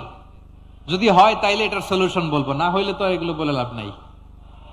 হয় হয় হয় বিশ্বনবী এরকম কঠিন বিপদে পড়েছেন জীবনের কিছু কিছু মুহূর্তে। ওই মুহূর্তে বিশ্বনবী স্পেশাল 2টা দোয়া পড়তেন। এই দোয়াগুলো আপনাদেরকে জানিয়ে দেয়। বিশ্বনবী বলেন, কঠিনতম বিপদে যখন পড়বা, দেয়ালে পিঠ থেকে যায়, চোখে মুখে অন্ধকার, বাঁচার কোনো উপায় নাই, তখন পড়বা লা ইলাহা ইল্লা আনতা সুবহানাকা ইন্নী কুনতু মিনাজ জালিমিন। আল্লাহ, তুমি ছাড়া কোনো ইলাহ নাই, তুমি পবিত্র, নিশ্চয় আমি জালিমদের অন্তর্ভুক্ত। সুবহানাল্লাহ বলেন। এই দোয়া সাইয়েদনা ইউনূস আলাইহিস সালাম পড়েছিলেন যখন মাছের পেটে ছিলেন। কিসের পেটে? এবং অনেক মুফাসসিরিন ইকরাম বলেছেন, অনেক আহলুল ইলমরা বলেছেন, এটা হচ্ছে ইসমে আজম। ইসমে আজম এমন দোয়া যেটা দিয়ে দোয়া করলে আল্লাহ দোয়া কবুল করে, কিন্তু এটা কোনটা এটা নিয়ে ইখতিলাফ আছে। কোন কোন আহলুল ইলম বলেন এই লা ইলাহা ইল্লা আনতা সুবহানাকা ইন্নী কুনতু মিনাজ জালিমিন এটা হচ্ছে ইসমে আজম। সাইয়েদনা ইউনূস আলাইহিস সালাম পড়েছেন, আপনারা পড়েননি? তুফান হইলে পড়েন না? আমাদের এলাকায় তো এটা খুব, এটার উপর ব্যাপক আমল আছে। পটুয়াখালীতে কি অবস্থা বলেন? পড়েন পড়েন পড়েন পড়েন। একটা গল্প শুনেছিলাম, পাক হানাদার বাহিনী যখন বাংলাদেশে অ্যাটাক করতো, 71 সালের ঘটনা বলতেছে, আমরা তো দেখি নাই, শুনছি আর কি। 71 যদি দেখতাম এতদিনে রাজাকার হয়ে যেতাম। আল্লাহ আমাদেরকে বাঁচাই দিছে, আল্লাহর মেহেরবানি, ঠিক কিনা বলেন? মন মতো হইলে মুক্তিযোদ্ধা, মন মতো না হইলে রাজাকার। কত কিছু দেখলাম এই শাহবাগের বুকে। আল্লাহ, 71 সালে দেখি নাই, আমরা শুনেছি পাক হানাদার বাহিনী জিজ্ঞেস করত মুসলিম না অমুসলিম চেক করার জন্য, বলতো কালেমা বল, কালেমা বাতাও। তো যারা কালেমা বলতে পারতো পাকিস্তানি বাহিনী নাকি ওদেরকে ছেড়ে দিত, শুনেছি। তো একজনকে, এক বাঙালিরে পেয়ে তার মাথার মধ্যে বন্দুকর নল ধরে বলতেছে কালেমা বল সালে, কালেমা বাতা, কালেমা বল। তো ভয়ের চোটে এই দোয়া পড়া শুরু করছে। ও পড়তেছে লা ইলাহা ইল্লা আনতা সুবহানাকা ইন্নী কুনতু মিনাজ জালিমিন। পাকিস্তানি বলে সালে ये तो मुसीबत का কালিমা है। বাঙালি কয় হাম তো ভি মুসিবত মে হ্যায়। পাকিস্তানি বলে বেটা কোন দোয়া বললি, এটা তো মুসিবতের কালেমা। কয় আমিও তো মুসিবতে আছি, আমার মাথার মধ্যে বন্দুক ধরে তুমি আমার কালেমা জিজ্ঞেস করো, এখন কোনটা কালিমা আর কোনটা কি দোয়া, আমার হুশ আছে নাকি? প্রিয় ভাইরা, আসলে এটা দুআউল মুসিবা, বিপদে পড়লে এই দোয়া পড়তে হয়। লা ইলাহা ইল্লা আনতা সুবহানাকা ইন্নী কুনতু মিনাজ জালিমিন, এটা পড়বেন আপনারা। এই দোয়া পড়ে সাইয়েদনা ইউনূস আলাইহিস সালাম মাছের পেট থেকে রক্ষা পেয়েছিলেন। রক্ষা করেছিল কে? তুমি ইউনূস নবীরে যখন খাইলো মাছেতে গিলিয়া, ফেরেশতা পাঠাইয়া দিলে ইসমে আজম দিয়া। প্রাণে ছিল যাহার ভয় সেথা পাইল আশ্রয়, প্রাণে ছিল যাহার ভয় সেথা পাইল আশ্রয়। মাছের পেট হতে সে যে পেল পরিত্রাণ। আল্লাহু আল্লাহু তুমি জাল্লে জালালুহু, শেষ করা তো যায় না গে তোমার গুণগান। আল্লাহু আল্লাহু সুবহানাল্লাহ পড়েন। লা ইলাহা ইল্লা আনতা সুবহানাকা ইন্নী কুনতু মিনাজ জালিমিন। বিশ্বনবী বললেন, দেয়ালে পিঠ থেকে গেলে, চোখে মুখে অন্ধকার, বাঁচার কোনো উপায় নাই, তখন এই দোয়াটা পড়তে হবে। এই দোয়া পড়ে আল্লাহর কাছে ফরিয়াদ করলে বিপদ মুক্ত করবেন কে? কেন এই দোয়াটা আল্লাহর কাছে বড্ড প্রিয় জানেন আমার ভাইয়েরা? কারণ এই দোয়ার মধ্যে 3টা জিনিস আছে। আমি যেরকম আঙ্গুল উঁচু করেছি এরকম করেন তো, তিনটা। কয়টা? তিনটা। এক নম্বরে হচ্ছে তাওহীদ, দুই নম্বরে তাসবিহ, তিন নম্বরে তাকরীর। আই রিপিট, আবারও বলছি, এক নম্বরে তাওহীদ, দুই নম্বরে তাসবিহ, তিন নম্বরে তাকরীর। এ দোয়াটা আল্লাহর কাছে এত পছন্দনীয় কারণ এ দোয়ার প্রথম অংশে আছে তাওহীদ, আল্লাহর একত্ববাদের ঘোষণা। লা ইলাহা ইল্লা আনতা, ও আল্লাহ আপনি ছাড়া কোনো ইলাহ নাই, উপাস্য নাই। একথা বললে আল্লাহ বড্ড খুশি হয়ে যায়। সুবহানাল্লাহ পড়েন। এ দোয়ার দ্বিতীয় অংশে আছে তাসবিহ, মানে আল্লাহর প্রশংসা, প্রশংসা সূচক বাণী। সুবহানাক সুবহানাক সুবহানাক, ও আল্লাহ আমি আপনার পবিত্রতা ঘোষণা করছি। সুবহানাক, একথা শুনলেও আল্লাহ খুশি হয়ে যায়। সুবহানাল্লাহ পড়েন। এই দোয়ার তৃতীয় অংশে আছে তাকরীর, তাকরীর মানে পাপের স্বীকৃতি। তাকরীর মানে কি? তাকরীর মানে পাপের স্বীকৃতি। এই দোয়ার তৃতীয় অংশে আছে ইন্নী কুনতু মিনাল জালিমিন, ও আল্লাহ আমি জালিমদের অন্তর্ভুক্ত। আল্লাহ আল্লাহ আমি জালেম, আল্লাহ আমি ভুল করেছি, অন্যায় করেছি, আল্লাহ আমি জালেমদের অন্তর্ভুক্ত। এই পাপের স্বীকৃতি, অ্যাকনলেজমেন্ট আল্লাহ বড্ড পছন্দ করে। যখন আল্লাহর কাছে আপনি ছোট হবেন, ছোট হতে হতে যত ছোট হবেন, ওই দৃশ্যটা দেখতে আল্লাহ বড্ড পছন্দ করে। সুবহানাল্লাহ বলেন। তিন নম্বর অংশ ইন্নী কুনতু মিনাজ জালিমিন, আল্লাহ আমি জালেমদের অন্তর্ভুক্ত। সাইয়েদনা আদম আলাইহিস সালাম ভুল করে যখন নিষিদ্ধ গাছের ফুল খেয়ে ফেললেন, ফল খেয়ে ফেললেন, আল্লাহ বললেন আদম ক্ষমা পেতে চাইলে তুমি আর হাওয়া মিলে স্বীকৃতি দাও, পাপের স্বীকৃতি। আর পড়ো রব্বানা যালামনা আনফুসানা ওয়া ইল্লাম তাগফির লানা ওয়া তারহামনা লানাকুনান্না মিনাল খাসিরিন। ও আল্লাহ আমি আদম আর হাওয়া যালামনা আনফুসানা, আমরা আমাদের নফসের উপর বড্ড জুলুম করেছি। আল্লাহ ওয়া ইল্লাম তাগফির লানা ওয়া তারহামনা, আপনি যদি ক্ষমা না করেন, আপনি যদি দয়া পরবশ না হন, আপনি যদি রহম না করেন, আমরা তো ক্ষতিগ্রস্তদের মধ্যে শামিল হয়ে যাব। এই দোয়া করার সাথে সাথে সাইয়েদনা আদম আর হাওয়া আলাইহিস সালামকে ক্ষমা করে দিলেন কে? তাহলে এই দোয়ার তিন নম্বর অংশ তাকরীর, এটা আল্লাহ বড্ড পছন্দ করে। আমার কলিজার টুকরা ভাইয়েরা, গুনাহ করে শিকার যেতে হবে, এটা আল্লাহ ভালোবাসেন। সাইয়েদনা আবু বকর রাদিয়াল্লাহু তাআলা আনহু বিষ্ণু ইসলামকে বললেন, ইয়া রাসূলুল্লাহ আল্লিমনি দুআআন আদউ বিহি ফি সালাতি, নবী হে আপনি আমার এমন একটা স্পেশাল দোয়া শিখায় দেন যে দোয়াটা আমি নামাজে পড়ব। নবী বললেন, তাহলে তুমি পড়ো আল্লাহুম্মা ইন্নী যালামতু নাফসি যুলমান কাসীরান ওয়া লা ইয়াগফিরুয যুনুবা ইল্লা আনতা ফাগফিরলি মাগফিরাতাম মিন ইনদিকা ওয়ারহামনি ইন্নাকা আনতাল গফুরুর রহিম। সুবহানাল্লাহ। সালাম ফিরানোর আগে পড়েন, কথা কয় না, পড়েন পড়েন। ও আবু বকর, নামাজে যদি দোয়া করতে মনে চায় এই দোয়াটা পড়বা, আল্লাহুম্মা ইন্নী যালামতু নাফসি, আল্লাহ জুলুম করেছি আমার নফসের উপর, যুলমান কাসীরা, অনেক জুলুম, ওয়া লা ইয়াগফিরুয যুনুবা ইল্লা আনতা, আপনি ছাড়াই জুনুব, এই পাপ ক্ষমা করার দ্বিতীয় কোনো রব নাই। আছে? আল্লাহ ছাড়া আমাদের গুনাহ আর কে কে ক্ষমা করতে পারে বলেন তো? কে পারে? কে? এজন্য আল্লাহরে বলবেন, আল্লাহ আমি ছাড়া তোমার গোলামের অভাব নাই, ও আমার রব আমি ছাড়া এই জমিনের বুকে তোমার গোলামের অভাব নাই, কিন্তু তুমি ছাড়া তো আমার দ্বিতীয় কোনো রব নাই। পারবেন বলতে? পারবেন? চোখের পানি ছেড়ে আল্লাহরে বলবেন, আল্লাহ তুমি আমার রব, তুমি আমার সব। কি বলবেন? আল্লাহ আমারে রব। সবাই বলুন, আল্লাহ আমারে রব, দমে দমে তনু মনে তারি অনুভব, আল্লাহ আমারে রব।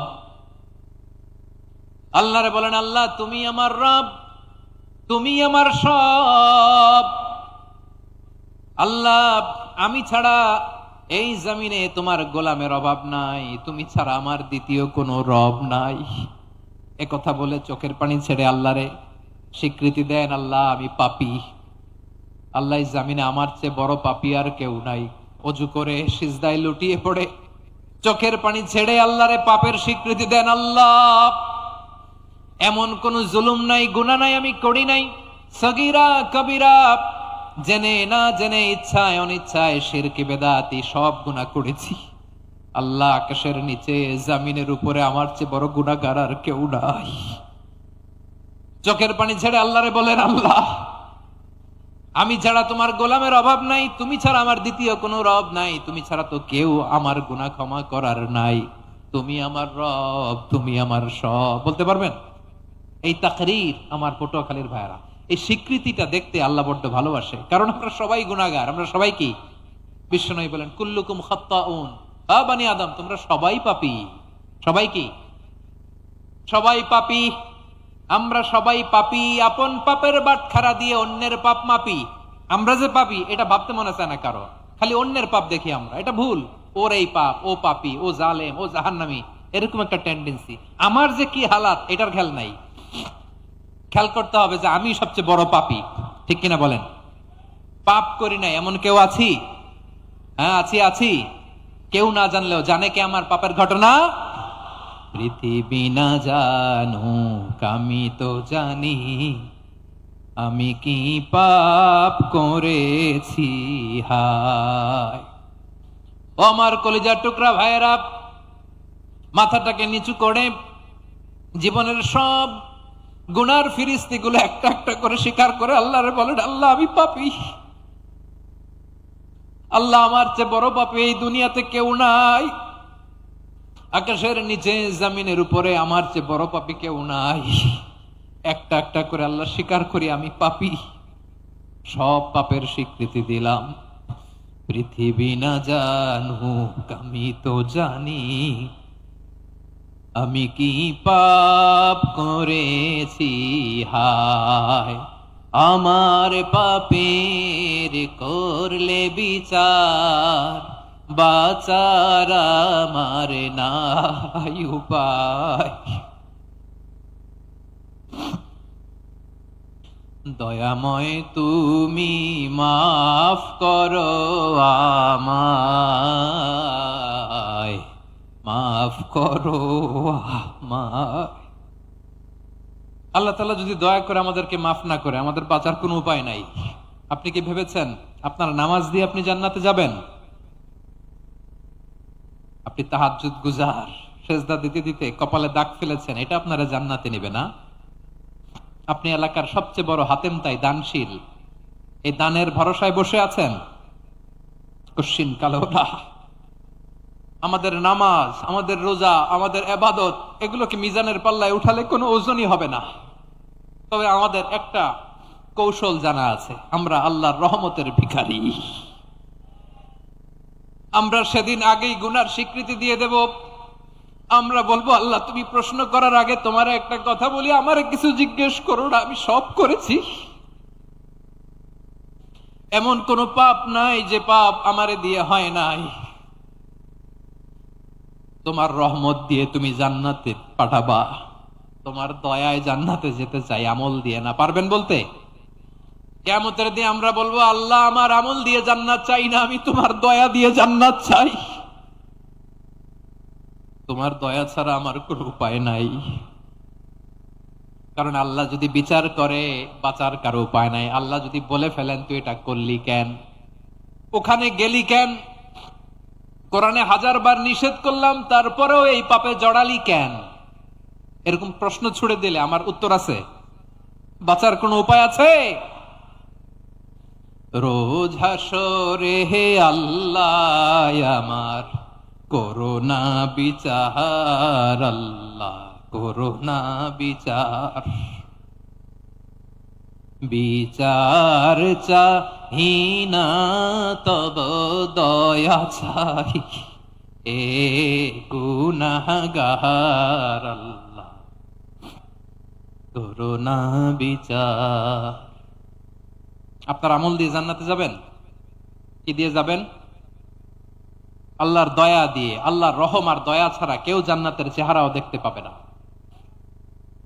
আমার প্রিয় ভাইয়েরা, এই দোয়া আল্লাহর কাছে পছন্দনীয় হওয়ার কারণ 3টা। দোয়ার প্রথম অংশে আছে তাওহীদ, আল্লাহর একত্ববাদের ঘোষণা। এই দোয়ার দ্বিতীয় অংশ আছে তাসবিহ, আল্লাহর প্রশংসা সূচক বাণী। এই দোয়ার 3 নাম্বার অংশ পাপের স্বীকৃতি। তাহলে আমরা সবাই গুনাহগার। আমরা আল্লাহর কাছে পাপের স্বীকৃতি দিয়ে বলবো, ও আল্লাহ ইন্নী কুনতু মিনাজ জালিমিন, আমরা জুলুম করেছি, পাপ করেছি, অন্যায় করেছি, আল্লাহ বুঝতে পারি নাই, শয়তানের ওয়াসওয়াসায় পড়ে, বন্ধুর পাল্লায় পড়ে, নফসের খায়েশ মিটাতে যে আল্লাহ করে ফেলেছি, তুমি গুনাহ না মাফ না করলে আমাদের গুনাহ মাফ করার দ্বিতীয় কেউ নাই। ঠিক কিনা বলেন? এভাবে অনুতপ্ত হয়ে যদি আল্লাহর কাছে দোয়া করেন, দেয়ালে পিঠ থেকে গেছে, কোন রাস্তা নাই বের হওয়ার, ওই মুহূর্তেও আপনাকে বিপদ থেকে উদ্ধার করবে কে? বিশ্বনবী চরম বিপদে পড়লে দুটা দোয়া পড়তেন। প্রথম হলো এটা, লা ইলাহা ইল্লা আনতা সুবহানাকা ইন্নী কুনতু মিনাল জালিমিন। এই দোয়াটা আমরা বেশি বেশি পড়বো প্রিয় ভাইরা। রাজি আছেন? সবাই আওয়াজ করে পড়ুন ইনশাআল্লাহ। আমার প্রিয় ভাইয়েরা, বিপদে পড়লে বিশ্বনবী আরো একটা দোয়া পড়তেন, লা ইলাহা ইল্লাল্লাহুল আযীমুল হালিম, লা ইলাহা ইল্লাল্লাহু রাব্বুল আরশিল আযীম, লা ইলাহা ইল্লাল্লাহু রাব্বুস সামাওয়াতি ওয়াল আরদি ওয়া রাব্বুল আরশিল কারীম। এই যে বললাম, রেকর্ড হয়ে গেছে। এখন তো আর ইনস্ট্যান্ট মুখস্থ না হলো, পরে মুখস্থ করে নেবেন। আল্লাহ ছাড়া কোনো উপাস্য নাই, তিনি সমহান, মহা সহিষ্ণু। আল্লাহ ছাড়া কোনো উপাস্য নাই, তিনি সমহান, আরশের অধিপতি। আল্লাহ ছাড়া কোনো উপাস্য নাই, তিনি আকাশের মালিক, জমিনের মালিক, তিনি সুবিশাল আরশের অধিপতি। সুবহানাল্লাহ পড়েন। এই দোয়াটা কেউ যদি পড়ে যদি এর ওসিলা করে দোয়া করে, তাকে বিপদ থেকে মুক্তি দেয় কে? মনে থাকবে আপনাদের? তাহলে বিপদের প্রথম ধাক্কায় কি যেন পড়তে হয়? ইন্না লিল্লাহ। তারপরে কি বলে আল্লাহর কাছে নিজেকে সঁপে দিতে হয়? দেয়ালে পিঠ থেকে গেলে লা ইলাহা ইল্লা আনতা সুবহানাকা ইন্নী কুনতু মিনাজ জালিমিন। দুই নাম্বার হচ্ছে লা ইলাহা ইল্লাল্লাহুল আযীমুল হালিম, লা ইলাহা ইল্লাল্লাহু রাব্বুল আরশিল আযীম, লা ইলাহা ইল্লাল্লাহু রাব্বুস সামাওয়াতি ওয়াল আরদি ওয়া রাব্বুল আরশিল কারীম। মনে থাকবে? ইনশাআল্লাহ বলেন সবাই, আওয়াজ করে সবাই ইনশাআল্লাহ। অনেক সময় এমন হয়, হঠাৎ বিপদের সম্মুখীন হই আমরা, রেডি হয়ে বের হইছে অফিসে, হঠাৎ অ্যাক্সিডেন্টে পড়ে যাই, হঠাৎ পেটের ব্যথায় অজ্ঞান, এরকম হয় না? আপনাদের হয় না? বিষ্ণু ইসলাম বলেন, আকস্মিক দুর্ঘটনার বিপদ থেকে যদি কেউ বাঁচতে চায়, সকাল সন্ধ্যা যেন প্রত্যেকে এই দোয়াটা পড়ে। সকালে যদি 3 বার পড়ে, সন্ধ্যা পর্যন্ত হঠাৎ হঠাৎ বিপদ থেকে সে রক্ষা পাবে। To be protected from sudden calamity, sudden disaster, sudden calamity. হঠাৎ বিপদ, হঠাৎ ভয়ঙ্কর কোন আকস্মিক বিপদ থেকে আল্লাহ বাঁচায় দিবে। সকালে পড়লে সন্ধ্যা পর্যন্ত প্রোটেক্টেড, সন্ধ্যাবেলায় যদি 3 বার পরে সকাল পর্যন্ত প্রোটেক্টেড। সুবহানাল্লাহ পড়ে। দোয়াটা কি? দোয়াটা হচ্ছে বিসমিল্লাহিল্লাযী লা ইয়াদুররু মা ইসমিহি শাইউন ফিল আরদি ওয়ালা ফিস সামাই ওয়া হুয়াস সামিউল আলিম। ছোট না? অনেক ছোট, মুখস্থ করবেন। বিসমিল্লাহিল্লাযী লা ইয়াদুররু মা ইসমিহি শাইউন ফিল আরদি ওয়ালা ফিস সামা। ওই আল্লাহর নাম নিচ্ছি, যে আল্লাহর নামের বরকতে আকাশ জমিনের কোনো কিছু কারো কোনো ক্ষতি সাধন করতে পারে না। তিনি সর্বশ্রোতা, সর্বজ্ঞ। সুবহানাল্লাহ পড়েন। পড়বেন এই দোয়াটা, বিসমিল্লাহিল্লাযী লা ইয়াদুররু মা ইসমিহি শাইউন ফিল আরদি ওয়ালা ফিস সামাই ওয়া হুয়াস সামিউল আলিম। ফজরের পরে 3 বার, মাগরিবের পরে 3 বার যদি কেউ পড়ে, প্রোটেক্টেড, যে কোনো হঠাৎ বিপদ থেকে প্রোটেক্টেড। প্রোটেক্ট করেন কে? ওই আল্লাহর নাম নিচ্ছি, যে আল্লাহর নামের ওসিলায় আকাশ জমিনের কোনো কিছু কোনো ক্ষতি করতে পারে না। সুবহানাল্লাহ পড়েন। আচ্ছা, এবার আমাদের জীবনে দুশ্চিন্তা আছে না নাই বলেন? Tension, hyper tension, anxiety, depression, চিন্তা, টেনশন নাই, এরকম কে কে আছে দেখি? হাত তোলেন। ওই যে হাত তুলছে এক আল্লাহর ওলি, ওই যে। টেনশন নাই তোমার? মাশাআল্লাহ। ও না বুঝে তুলছে, ঝোঁকের চোটে, জোশের ঠেলায় ধাক্কায় তুলে ফেলছে। সবার জীবনে টেনশন আছে না নাই? এই দুশ্চিন্তা, পেরেশানি, মারাত্মক পেরেশানি থেকে মুক্তি পাওয়ার জন্য বিষ্ণু ইসলাম 2টো দোয়া পড়তেন। কয়টা? অনেকগুলো পড়তেন। স্পেশাল 2টো দোয়া আজকে আপনাদের শিখায়া যাব, শুনবেন না? কষ্ট হচ্ছে? সংক্ষিপ্ত মুনাজাত দিয়ে দেই। ওরে আল্লাহ, আমি তো 9:30 ক্রস করে ফেলছি মাসুদ ভাই, খেয়াল করি নাই। আরো কয়েক মিনিট? ঠিক আছে, ঠিক আছে। পেরেশানিতে পড়লে, টেনশনে পড়লে এই দোয়াটা, প্রিয় ভাইরা, বিষ্ণু ইসলাম যখন খুব বিপদে পড়তেন, দুশ্চিন্তা ওনাকে ঘিরে ধরতো, উনি পড়তেন ইয়া হাইয়ু ইয়া কাইয়ুম বিরহমাতিকা আস্তাগীথ, ইয়া হাইয়ু ইয়া কাইয়ুম বিরহমাতিকা আস্তাগীথ, ইয়া হাইয়ু ইয়া কাইয়ুম, হে শাশ্বত অবিনশ্বর, হে চিরঞ্জীব, বিরহমাতিকা আস্তাগীথ, তোমার রহমতের উসিলায় তোমার কাছে ফরিয়াদ করি। এটা পড়তেন। আবার আরেক বর্ণনায় এসেছে ইয়া হাইয়ু ইয়া কাইয়ুম বিরহমাতিকা আস্তাগীথ আসলিহ লি শা'নি কুল্লাহু ওয়ালা তাকিলনি ইলা নাফসি তরফাতা আইন। আসলিহ লি শা'নি কুল্লাহ, আল্লাহ আমার সবকিছু আপনি সেটেল করে দেন। আমাদের সব ঝামেলা সেটেল করে দিতে পারে কে? আমরা তো সেটেলমেন্টের জন্য ওএসপি সাহেবের কাছে যাই, ডিসি সাহেবের কাছে যাই, অমুক ভাইয়ের কাছে যাই, তমুক ভাইয়ের কাছে যাই। এই দোয়া পড়লে আরশের উপর থেকে আপনার ম্যাটার সেটেল করে দিবে কে? তাহলে পড়বেন ইয়া হাইয়ু, হে চিরঞ্জীব। হাইয়ু মানে চিরঞ্জীব, যিনি চিরকাল বেঁচে থাকবেন, মরবেন না। আল্লাহ মরবেন? তার কোনো লয় আছে? ক্ষয় আছে? সূরা আর-রহমানে আল্লাহ বললেন কুল্লু মান আলাইহা ফানি ওয়া ইয়াবকা ওয়াজহু রাব্বিকা যুল জালালি ওয়াল ইকরাম ফাবিআইয়ি আলাই রাব্বিকুমা তুকাযিবান। জমিনে যা আছে সব ফান, ভ্যানিশ হয়ে যাবে, নিশ্চিহ্ন হয়ে যাবে, শেষ হয়ে যাবে, সব বিলুপ্ত হয়ে যাবে একজন ছাড়া। জোরে বলেন তিনি কে? ইয়া হাইয়ু, আমার সাথে আওয়াজ করে পড়েন ইয়া হাইয়ু ইয়া কাইয়ুম ইয়া হাইয়ু ইয়া কাইয়ুম বিরহমাতিকা আস্তাগীথ আসলিহ লি শা'নি কুল্লাহ ওয়ালা তাকিলনি ইলা নাফসি তরফাতা আইন। এভাবে দোয়া করলে আপনাকে বিপদ মুক্ত করবে কে? এই দোয়াটা কেন পছন্দ আল্লাহর কাছে? কারণ এখানে আল্লাহর দুইটা সুন্দর নাম আছে, গুণবাচক নাম, আল হাই, আল কাইয়ুম, এই দুটো নাম আছে এখানে। আবার এই দুইটা আয়াতুল কুরসির অংশ। আয়াতুল কুরসির শুরুতে এটা আছে না নাই? হ্যাঁ, আছে না নাই? 3 নাম্বার কারণ এটা ইসমে আজম। কোন দোয়াটা ইসমে আজম? যে দোয়া ওসিলায় দোয়া করলে আল্লাহ দোয়া ফেরায় না। অনেকগুলো মত আছে, সবচেয়ে ভ্যালিড মত হচ্ছে এটা, ইয়া হাইয়ু ইয়া কাইয়ুম, এর ওসিলা দিয়ে দোয়া করলে দোয়া কবুল করে কে? 2 নম্বরে বিশ্বনবী মারাত্মক বিপদে পড়লে আরেকটা দোয়া পড়তেন, আল্লাহুম্মা ইন্নী আবদুক। আগে দোয়াটা পড়ি, শুনেন। আল্লাহুম্মা ইন্নী আবদুক ওয়া ইবনু আবদিক ওয়া ইবনু আমাতিক নাসিয়াতি বিয়াদিক মাদিন ফিয়া হুকমুক আদলুন ফিয়া কাদাউক আসআলুকা বিকুল্লি ইসমিন হুয়া লাক সাম্মাইতা বিহি নাফসাক আও আনসালতাহু ফি কিতাবিক আও আল্লামতাহু আহাদাম মিন খালকিক أو استأثرت به في علم الغيب عندك أن تجعل القرآن ربيع قلبي ونور صدري وجلاء حزني وذهاب همي। سبحان الله পড়েন। বিষ্ণুই বলতেন আল্লাহুম্মা ইন্নী আবদুক, ও আল্লাহ আমি আপনার গোলাম, ওয়াবনু আবদিক, গোলামের ঘরের গোলাম, ওয়াবনু আমাতিক, বাদির ঘরের গোলাম। মানে আল্লাহ আমি আপনার গোলাম, আমার বাবা আব্দুল্লাহ ছিল আপনার গোলাম, আমার মা আমিনা ছিল আপনার বাদী। মানে আমরা গোলাম বংশের, সব গোলাম। নিজের এর চেয়ে আর ছোট করে আল্লাহর কাছে উপস্থাপন করা যায় আমার ভাইয়েরা? কথা কি বুঝতেছেন?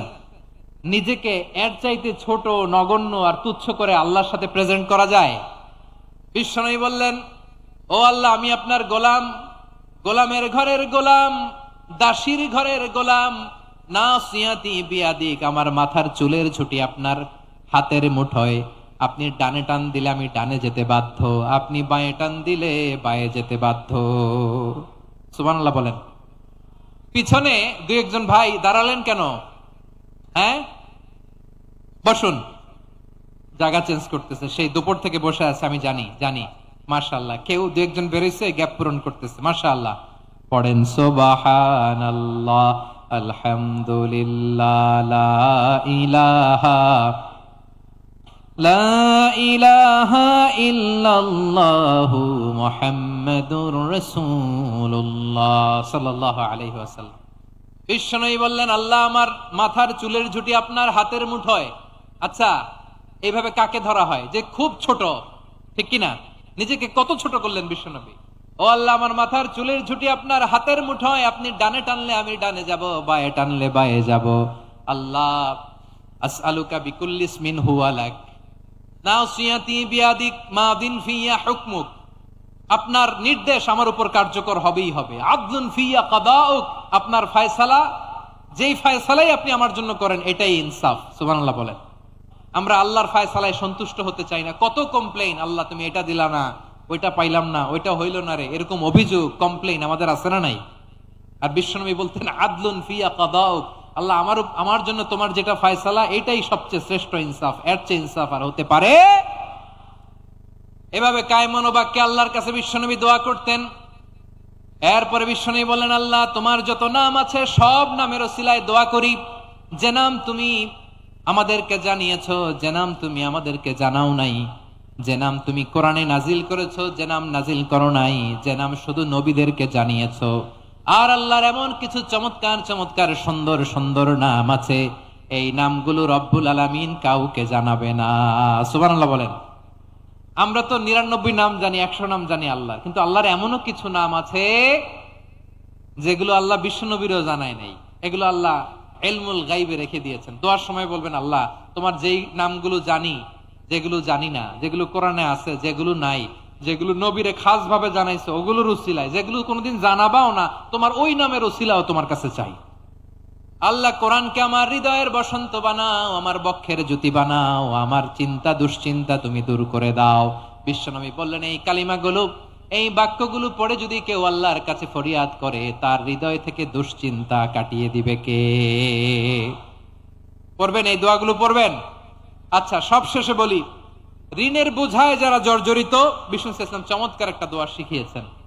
আমাদের অনেকে ঋণের বোঝায় জর্জরিত, আছে না নাই? এদিকে কেউ আছেন? থাকলে হাত তোলার দরকার নেই, থাকলে এই দোয়াটা পড়বেন।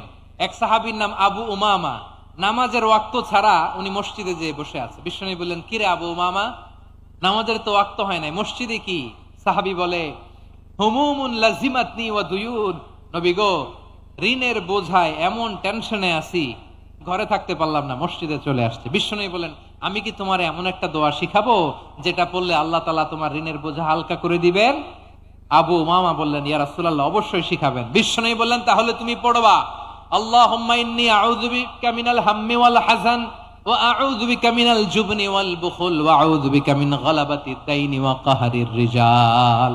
ও আল্লাহ, তোমার কাছ থেকে দুশ্চিন্তা থেকে পানাহ চাই, কৃপণতা, ভীরুতা, অলসতা, কার্পণ্যতা, এই সব কিছু থেকে, মানুষের কঠোরতা, আমার উপর মানুষের আধিপত্য এবং ঋণের বোঝা থেকে পানাহ চাই। এই দোয়াটা যখন বিশ্বনবী শিখাই দিলেন, আবু উমামা বারবার এই দোয়া পড়ে, আল্লাহুম্মা ইন্নী আউযু বিকা মিনাল হাম্মি ওয়াল হাযান ওয়া আউযু বিকা মিনাল আজজি ওয়াল কাসাল ওয়া আউযু বিকা মিনাল জুবনি ওয়াল বুখল ওয়া আউযু বিকা মিন গালাবাতিদ দাইনি ওয়া কাহরির রিজাল। আবু উমামা বলে, এই দোয়া আমি পড়তে লাগলাম আর পড়তে লাগলাম, কিছুদিন পরে দেখা গেল বিশ্বনবীর শেখানো এই দোয়ার বদৌলতে আল্লাহ তাআলা আমার সব ঋণ পরিশোধের ব্যবস্থা করে দিয়েছেন। পড়েন সুবহান। পড়বেন, পড়বেন। আমার প্রিয় পটুয়াখালীর ভাইয়েরা, বিশ্বনবীর জামাতা সাইয়্যিদিনা আলী রাদিয়াল্লাহু তাআলা আনহুর কাছে এক লোক এসে বলে, হে আলী, ঋণের বোঝায় আমি জর্জরিত, আমার কিছু অর্থ দিয়ে সাহায্য করো। সাইয়্যিদিনা আলী রাদিয়াল্লাহু তাআলা আনহু বললেন, আমি কি তোমারে এমন একটা দোয়া শিখাবো যেটা বিশ্বনবী আমাদের শিখিয়েছেন?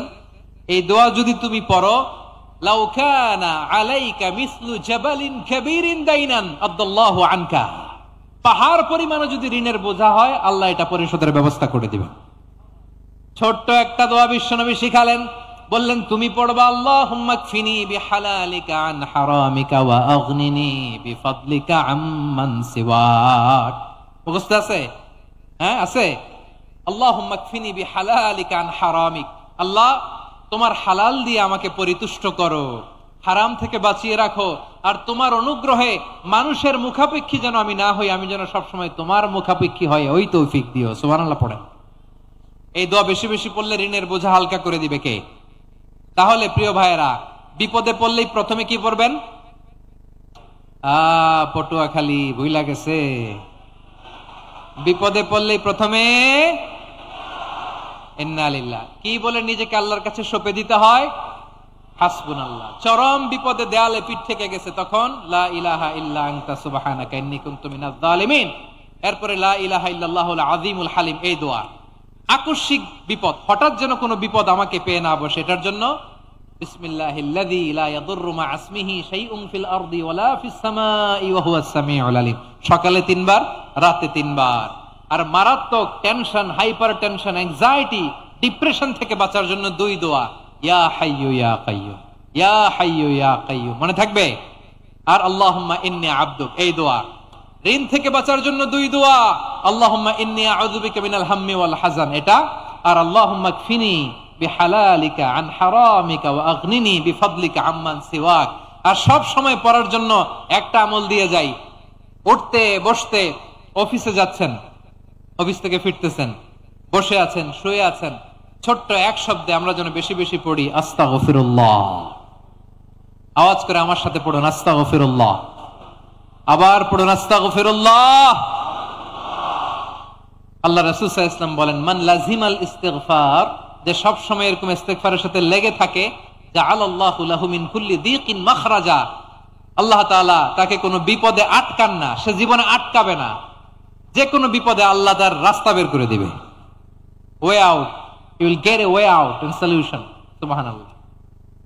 ওয়া মিন কুল্লি হাম্মিন ফারাজা, দুশ্চিন্তা মুক্ত হবে, ওয়া ইয়ারযুকহু মিন হাইসু লা ইয়াহতাসিব, এমন জায়গা থেকে আল্লাহ রিজিকের বন্দোবস্ত করবে যেটা সে কল্পনাও করে নাই। আওয়াজ করে পড়েন সুবহানাল্লাহ। তাহলে মনে থাকবে আস্তাগফিরুল্লাহর কথা। সব শেষ কথা বলবো, সব শেষ আমার প্রিয় ভাইয়েরা।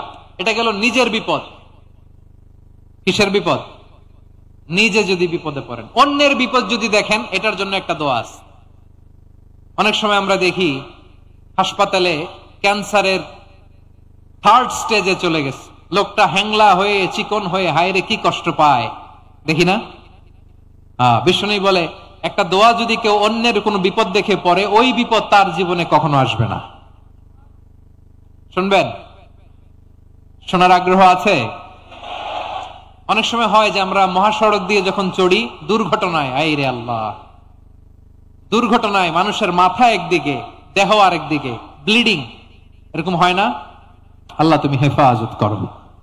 বিশ্বনবী বলেন, এই দুর্ঘটনা দেখে কেউ যদি এই দোয়াটা পড়ে, তার জীবনে সে কোনোদিন এরকম অ্যাক্সিডেন্টের সম্মুখীন হবে না। শুনবেন?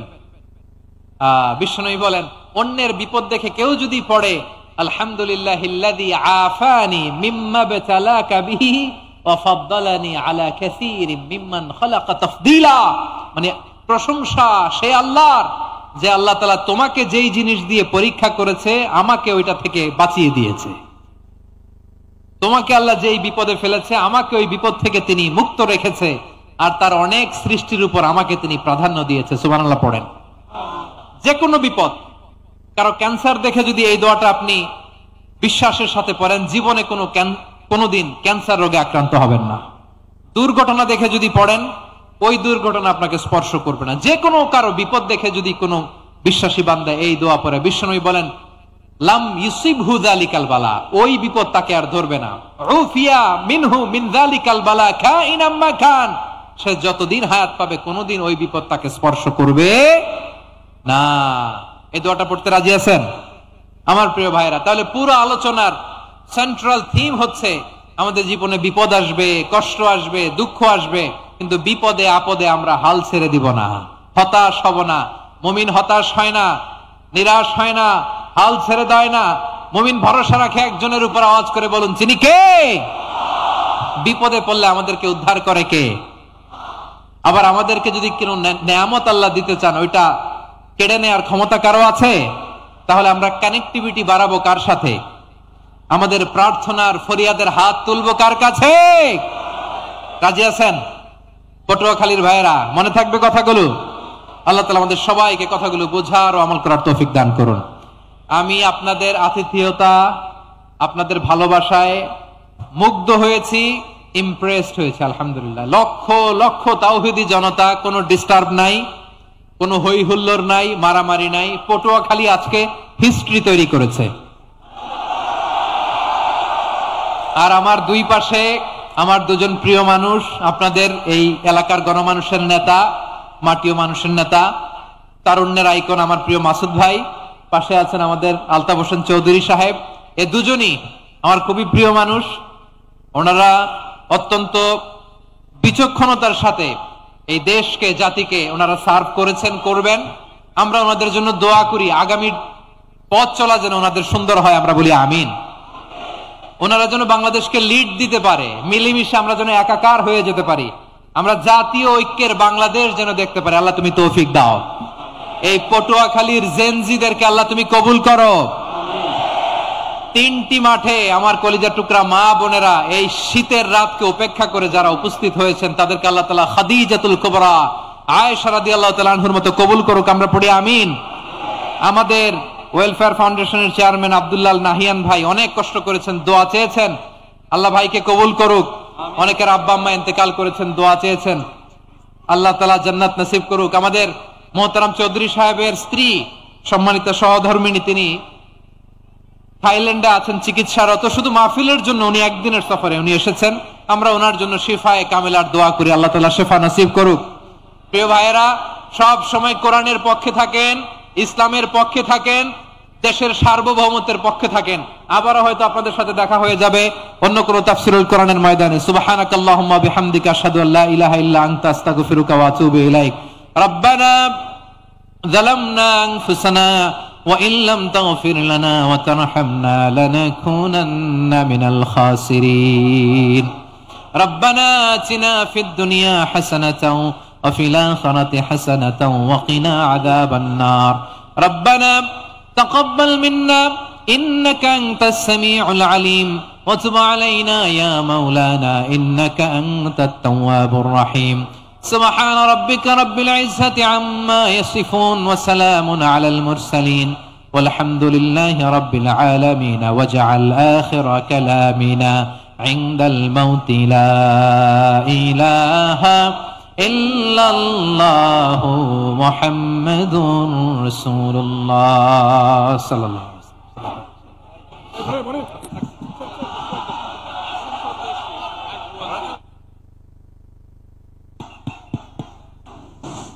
আলহামদুলিল্লাহ আলহামদুলিল্লাহ সুম্মা আলহামদুলিল্লাহ। অসংখ্য মোবারকবাদ জানাচ্ছি প্রিয় শাইখ ডক্টর মিজানুর রহমান আল আজহারি হাফিজাহুল্লাহকে জীবন ঘনিষ্ঠ গুরুত্বপূর্ণ তাফসীর পেশ করার জন্য আন্তরিক মোবারকবাদ জানাচ্ছি। সম্মানিত সুধী, সকলকে ধৈর্য ধারণ করার জন্য বিনয়ের সাথে অনুরোধ করছি। মেহমানকে তার গন্তব্যে পৌঁছে দেওয়ার জন্য স্বেচ্ছাসেবক বৃন্দ প্রশাসনের দৃষ্টি আকর্ষণ করছি। রাস্তা দিয়ে তার গন্তব্যে পৌঁছে দেওয়ার জন্য স্বেচ্ছাসেবক বৃন্দ ও প্রশাসনের ভাইদের দৃষ্টি আকর্ষণ করছি। একটি জরুরি ঘোষণা, দুটি বাচ্চা পাওয়া গেছে। আমরা এখন স্টেজের কাছে নিয়ে আসবো। যাদের বাচ্চা হারানো গিয়েছে এখানে স্টেজের ডান পাশ থেকে এসে বাচ্চাদের নিয়ে যাবেন।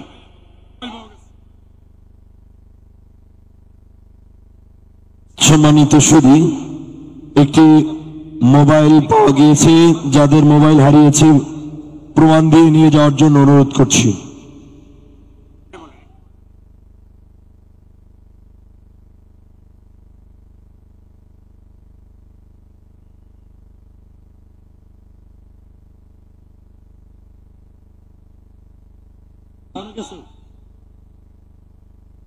দুইটি ড্রোন পাওয়া গিয়েছে। ওয়েলফেয়ার অফিস থেকে নিয়ে যাওয়ার জন্য অনুরোধ করছি। ঈসা নামের একটি ছেলে হারিয়ে গিয়েছে, 6 বছর বয়স, পিতা আবু বকর, লতিফ স্কুল মাঠ থেকে হারিয়ে গিয়েছে।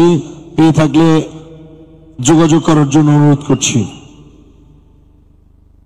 ইমন মির্জা, পিতা জামাল মির্জা, বাড়ি মুরাদিয়া ইউনিয়ন, যোগাযোগ করার জন্য হারিয়ে গিয়েছে, যোগাযোগ করার জন্য অনুরোধ করছি। সম্মানিত সুধী, সকলের দৃষ্টি আকর্ষণ করছি, যাদের ছেলে সন্তান হারিয়ে গিয়েছে তাদের বিবরণ ওয়েলফেয়ারের অথবা স্টেজে জমা দেওয়ার জন্য অনুরোধ করছি। তাদের বিবরণ স্টেজে জমা দেওয়ার জন্য অনুরোধ করছি। নাহিদ নামের একটি ছেলে হারিয়ে গিয়েছে।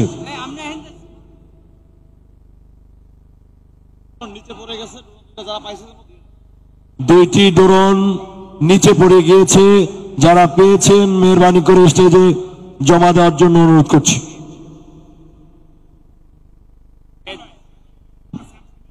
দুইটা মোবাইল পাওয়া গেছে, আপনারা যার হয় নিয়ে যাবেন।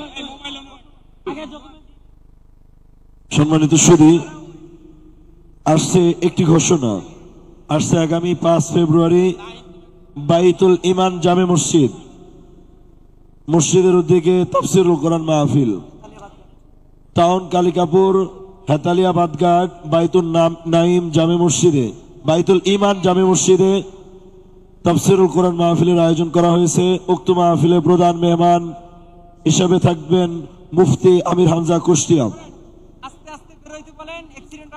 উক্ত মাহফিলে সকলকে আমন্ত্রণ জানাচ্ছি।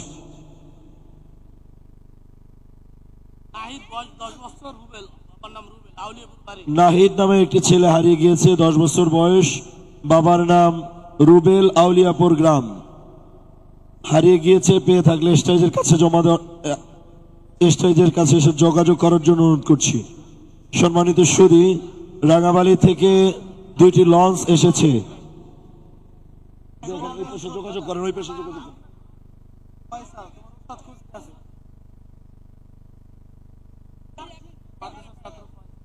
আরো কয়জন কন্ত?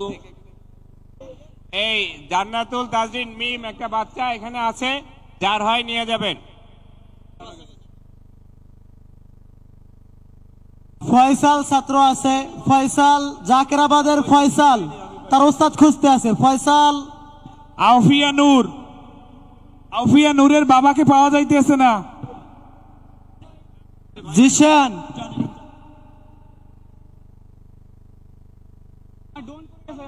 সম্মানিত স্বেচ্ছাসেবক ভাইয়েরা, আমাদের মাহফিলে আগত ভাইয়েরা যাতে সুন্দরভাবে তারা স্টেজ থেকে বের হয়ে সহযোগিতা করবেন, সবাই সহযোগিতা করবেন। স্বেচ্ছাসেবক ভাইরা মাঠ ত্যাগ করবেন না। যাকে যেখানে দায়িত্ব দেওয়া হয়েছে সেখানে সেখানে সেখানে থাকবেন এবং দায়িত্ব পালন করবেন। কোনো ভাই যাতে কোনো অসুবিধা না হয়, কোনো মালামাল হারানো না যায়, সুষ্ঠু সুন্দরভাবে যেন আমাদের ভাইরা মাঠ ত্যাগ করতে পারে, এই জন্য স্বেচ্ছাসেবক ভাইদেরকে সর্বাত্মক সহযোগিতা করার জন্য বিনীত অনুরোধ করছি।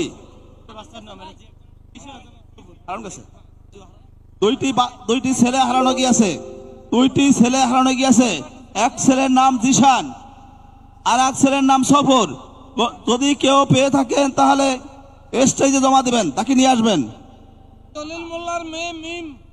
আব্দুল জলিল মোল্লার মেয়ে মিমকে পাওয়া গেছে, স্টেজে আছে। আব্দুল জলিল মোল্লার মেয়ে মিম হারানো গিয়েছে, সে স্টেজে আছে। একটি মোবাইল পাওয়া গেছে, উপযুক্ত প্রমাণ দিয়ে নিয়ে যাবেন। সাইব, তুমি স্টেজের কাছে আসো, তোমার অভিভাবক তোমাকে খুঁজছে। সাইব, সম্মানিত ভাইরা, কলাপাড়ার একটি ছেলে জাহিদ নামে একটা হারানো গিয়েছে, তার স্টেজের কাছে আসুন। সম্মানিত সুধী, অনেকের মোবাইল হারিয়ে গিয়েছে। যাদের হারিয়ে গিয়েছে কেউ যদি পেয়ে থাকেন স্টেজে আবু সাইদ খান শামীম ভাইয়ের সাথে যোগাযোগ করার জন্য অনুরোধ করছি। মজিবর মোল্লার নাতনি, নাম কি তোমার? মিম, তাকে পাওয়া গেছে, স্টেজে এসে নিয়ে যাওয়ার জন্য অনুরোধ করছি। মোহাম্মদ রহমান, স্টেজে আসার জন্য অনুরোধ করছি।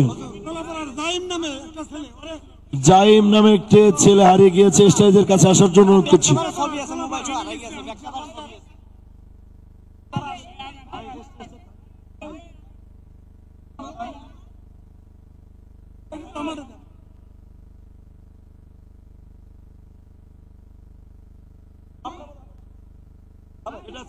এটা ক্লিয়ার করেন।